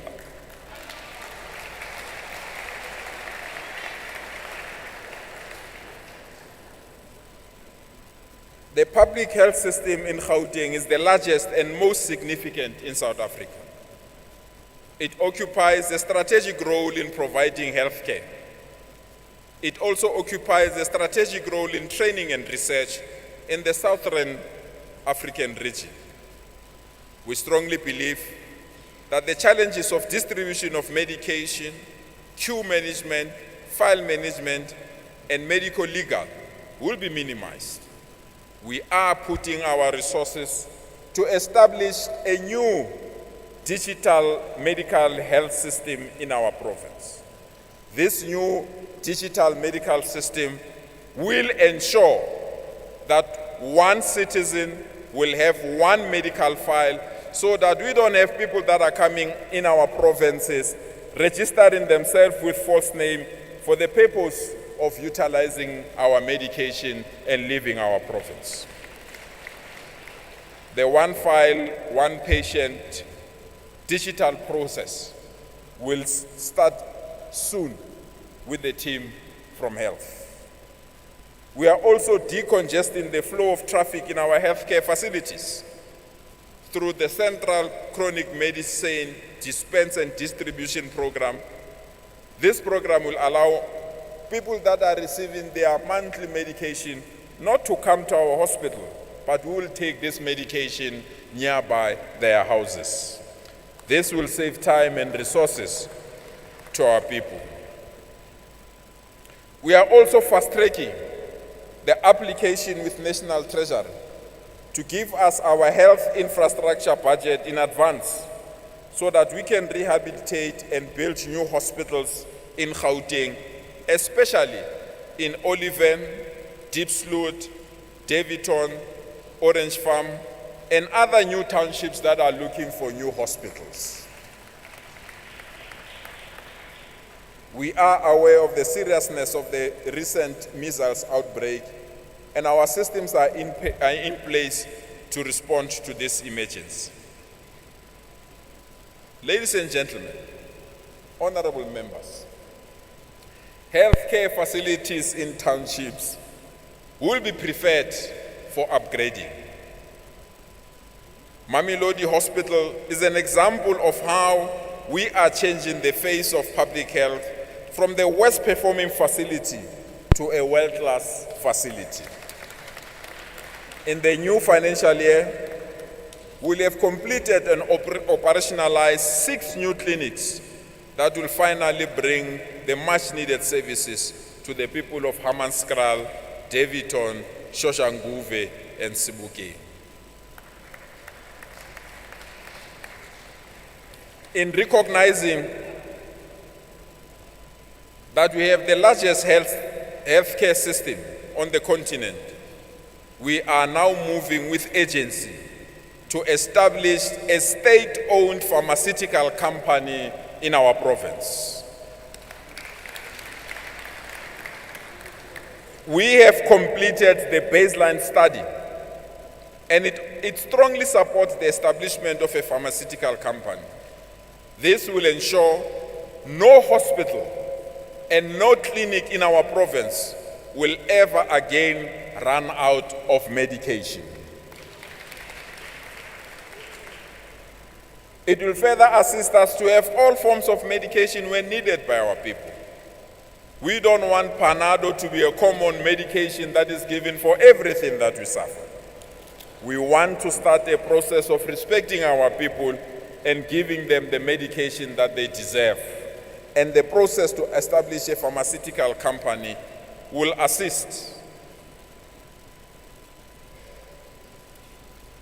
We've also mandated Provincial Treasury to lead the implementation of a state-owned developmental bank of our own in our province. And I want to clarify this point, Member Msimang. Our 4-roomed houses in the townships can't remain 4-roomed forever. When our people apply to upgrade those 4-roomed houses, they are declined by commercial banks. But when they apply to buy cars, these commercial banks are quick to give them money. We want to enter that space as this provincial government to change the face of our townships forever and make our townships look like any other urban area. And through our developmental bank and many other things, we'll also support upcoming entrepreneurs with the investment that we have in this particular sector. So we are ready to unleash this developmental bank. We've received a report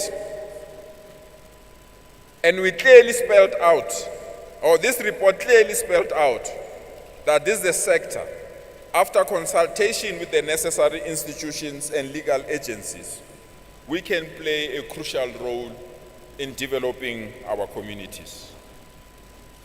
We are pleased to report back that the legal due diligence exercise has been completed.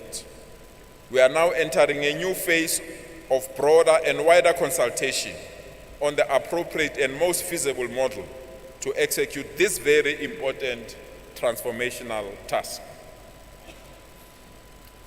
The State Security Agents, SSA, was authorized to conduct lifestyle audits on the Premier and MECs. These lifetime audits were finalized and our former Premier, David Makura, released these reports that indicate no single MEC had a conflict of interest with this government.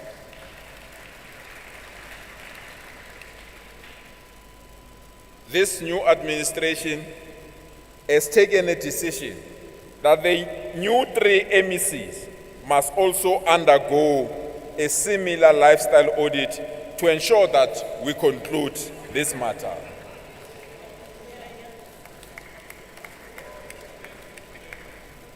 In addition, we are now subjecting the following to lifestyle audits with immediate effect: the Acting Director General of the province, all heads of departments, chief executive officers of GPG entities, and officials in high-risk areas like supply chain and finance. We really believe they must go through the lifestyle audits.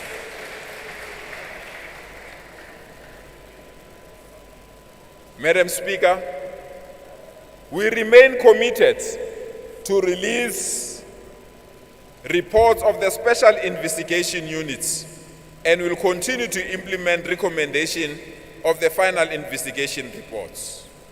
We have put measures in place to address identified weak internal controls and refer matters to the special tribunal to assist with the recovery of our funds lost through corruption. On the 13th of December 2022, we released 3 SIU reports, which are Tembisa Hospital, Anglo Ashanti, and driving license testing centers. If it's there, it will come out. Thanks. Madam Speaker, collectively, all local government municipalities in Gauteng owe Eskom 8.6 billion rands.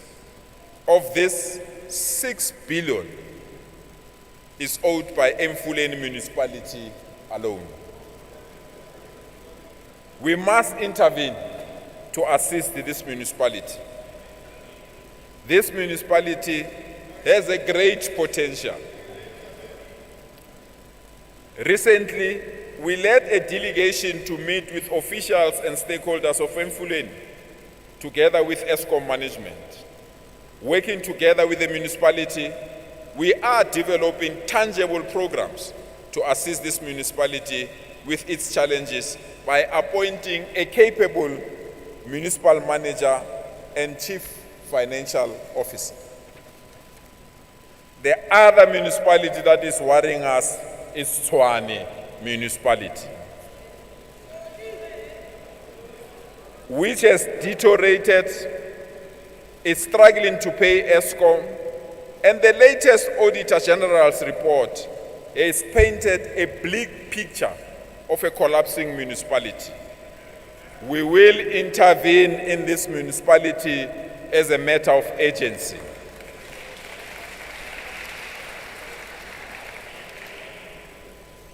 Let me take this opportunity to bid farewell to the Mayor of Tshwane, whom unfortunately I never had an opportunity to meet because he always apologizes when I want to meet with him.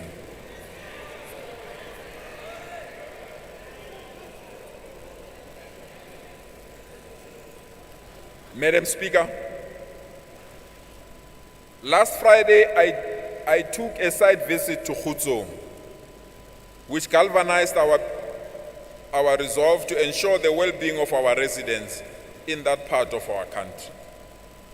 On this walkabout, led by the mayor and councillors, we were accompanied by interested parties and representatives of the scientific team from the African Center for Disaster Studies.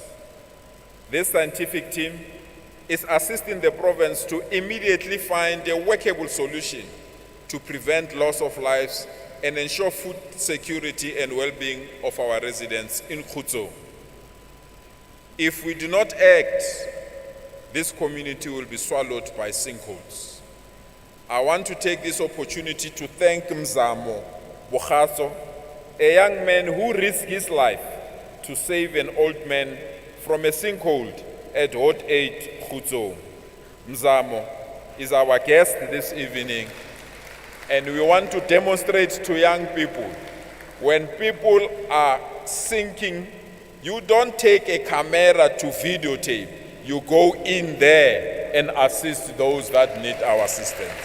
Mzamo is our example, and I want to thank him if he's in this house. Every day, we are inundated with emergency calls as houses are collapsing. We have now reached a stage where we have to declare a state of emergency in this municipality.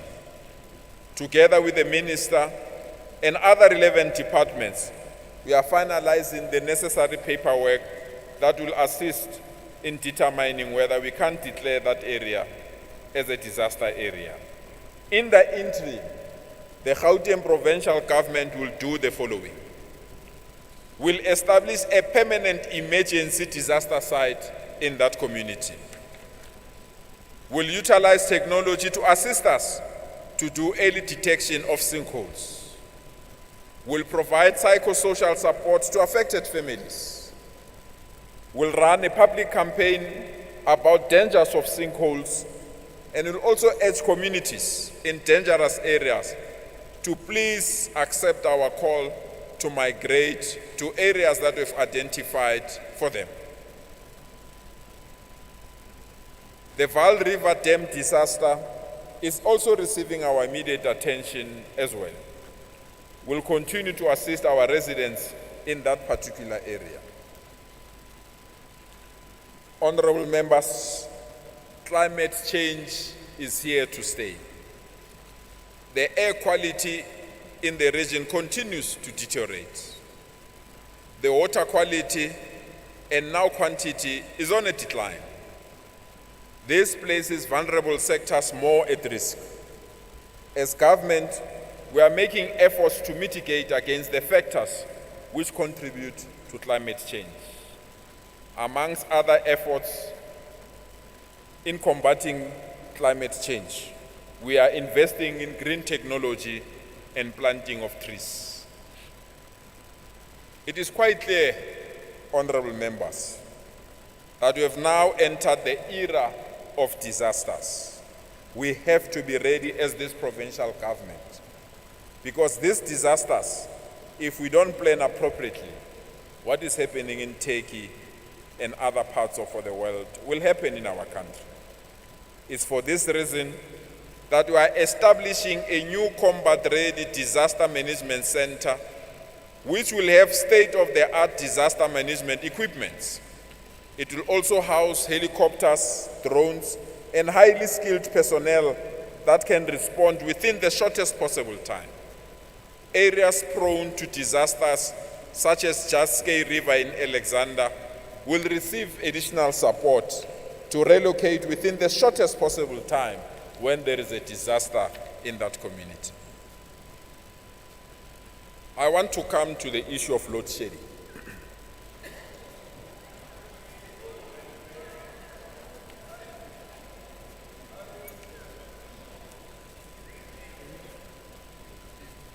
Yeah, sure.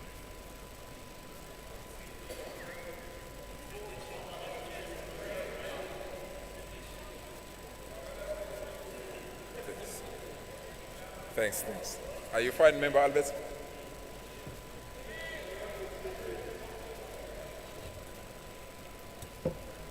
Cheers.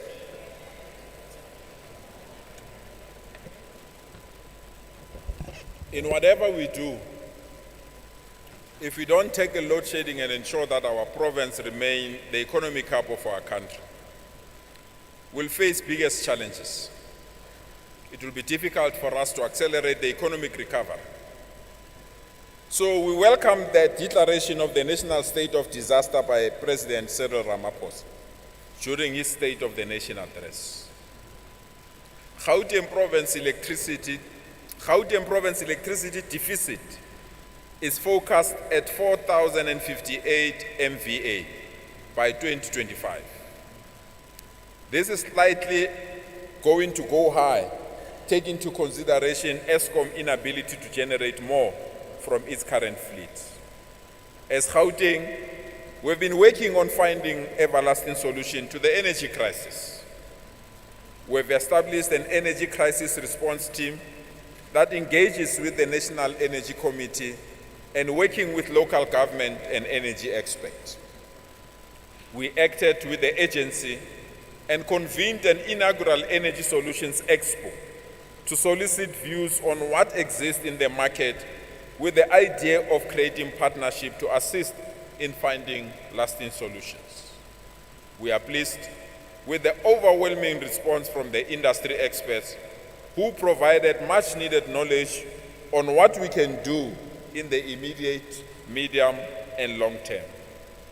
Commercial banks, development financial institutions, and other financing institutions are now eager to partner with the Gauteng provincial government. To set the ball rolling, as this Gauteng provincial government, we are releasing 1.2 billion towards resolving the energy crisis in Gauteng. In few weeks, we'll appoint 6 developers who will commence with the construction of an 800 megawatt solar farm in Morafong. This will be followed by the installation of rooftop solar panels in government buildings, especially hospitals, clinics, and schools. We will engage with the City of Johannesburg to allow us to utilize city power, as well as the City of Tshwane, to allow us to utilize the Roval facility with an intention of supporting them to expand and generate more power through the resources that we make available in partnership with these municipalities. We'll also meet with owners of Kelvin Power Station to establish how we can partner with them to limit load shedding in Gauteng. So from next week, we'll advertise a call for proposal for alternative supplies of energy that can contribute to the solution of energy crisis and the reindustrialization of Gauteng. We have learned from the procurement of PPEs. We will work with the Gauteng Ethics Advisory Committee and the Auditor General to ensure that the processes are transparent, fair, and equitable. Honorable members, from the 1st of April, we'll also invest in rooftop solar panels in health facilities. Together with municipalities, we'll roll out smart metering that will ensure that those that are utilizing lots of electricity are minimized through this smart metering so that they don't harm other people that are sparing electricity. We'll work together with national government because we strongly believe that Eskom can be assisted that ESCOM can be rescued, that ESCOM will get its footing, and the support that national government will give to ESCOM will ensure that finally ESCOM bring electricity back in our communities.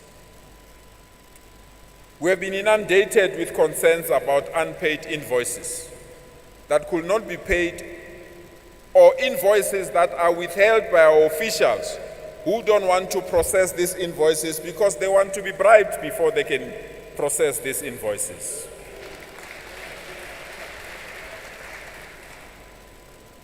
We are proud that we are going to establish an invoice dispute resolution unit that will ensure that all invoices that are disputed must be resolved within 7 working days unless those invoices are part of investigation through acts of corruption. All invoices from small businesses must be paid without further delay, and we want to assist these small businesses. So this newly fledged invoicing dispute resolution unit will serve as an ombudsman for disputed invoices. This unit will be obliged to resolve all these disputes within 7 working days. Another thing that is delaying the implementation of infrastructure projects is the challenges that we are having when people submit their procurement plans. People rush their procurement plans without due analysis. We have taken a decision as this Executive Council that a project, before it can be funded, it must go through a procurement plan analysis unit to determine whether this project is ready. Because in previous instances, we rushed projects and ended up underspending in big projects in our province. This new procurement plan analysis unit will eliminate underspending in infrastructure projects. We are proud of the following departments that are now paying service providers within 15 days instead of 30 days. The Department of Treasury, e-Gov, and Human Settlement. Thank you so much, MEC Mike. We are also proud that 12 of 14 departments have been paying service providers within the required 30 days. To pay service providers on time is not a favor. It must be a must so that business people can grow. We have started implementing stringent consequence management for failure to pay service providers within 30 days.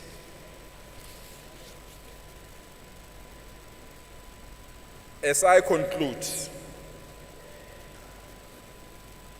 our people are not difficult. They are just asking all of us gathered here to do one thing and one thing only, to do our work.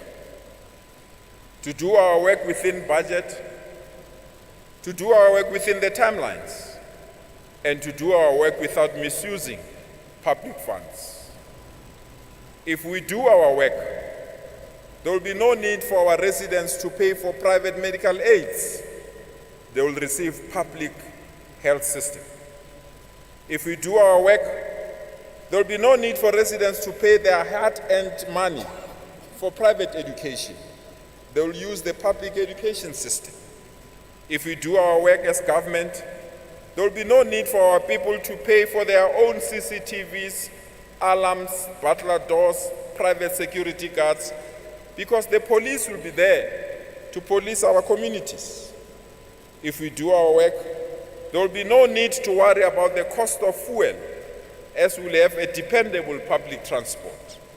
If we do our work, our people will not have to pay for generators, solar panels, inverters, because there will be no load shedding. As long as all of us gathered here, honorable members, are not using public schools, it means we are not doing our work.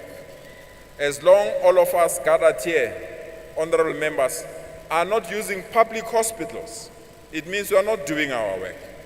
As long all of us gathered here, honorable members, are not using public transport, it basically means we are not doing our work. Honorable members, let's go out and do our work and make our people in Gauteng happy. Let's do that now. I thank you. Thank you so much.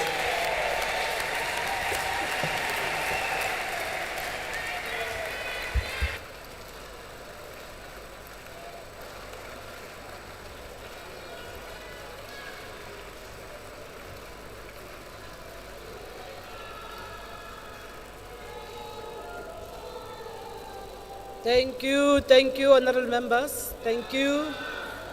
Thank you. Thank you. Thank you. Honorable members, that is not allowed.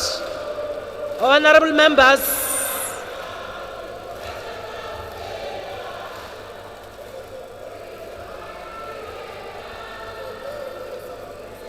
Honorable members, that is not allowed.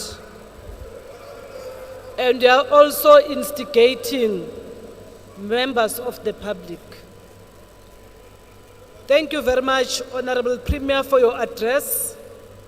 And I will request that it be forwarded to the table for placing on the order paper in terms of Rule 16.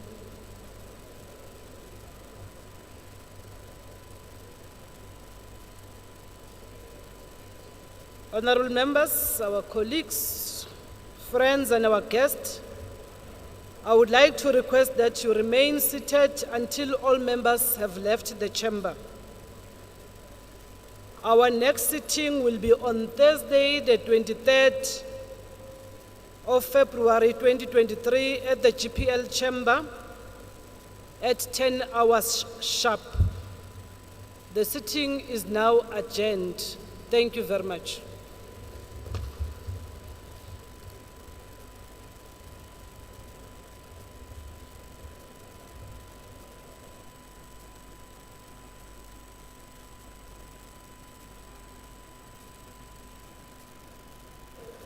Honorable members, can you allow me to take a bow as part of respecting you?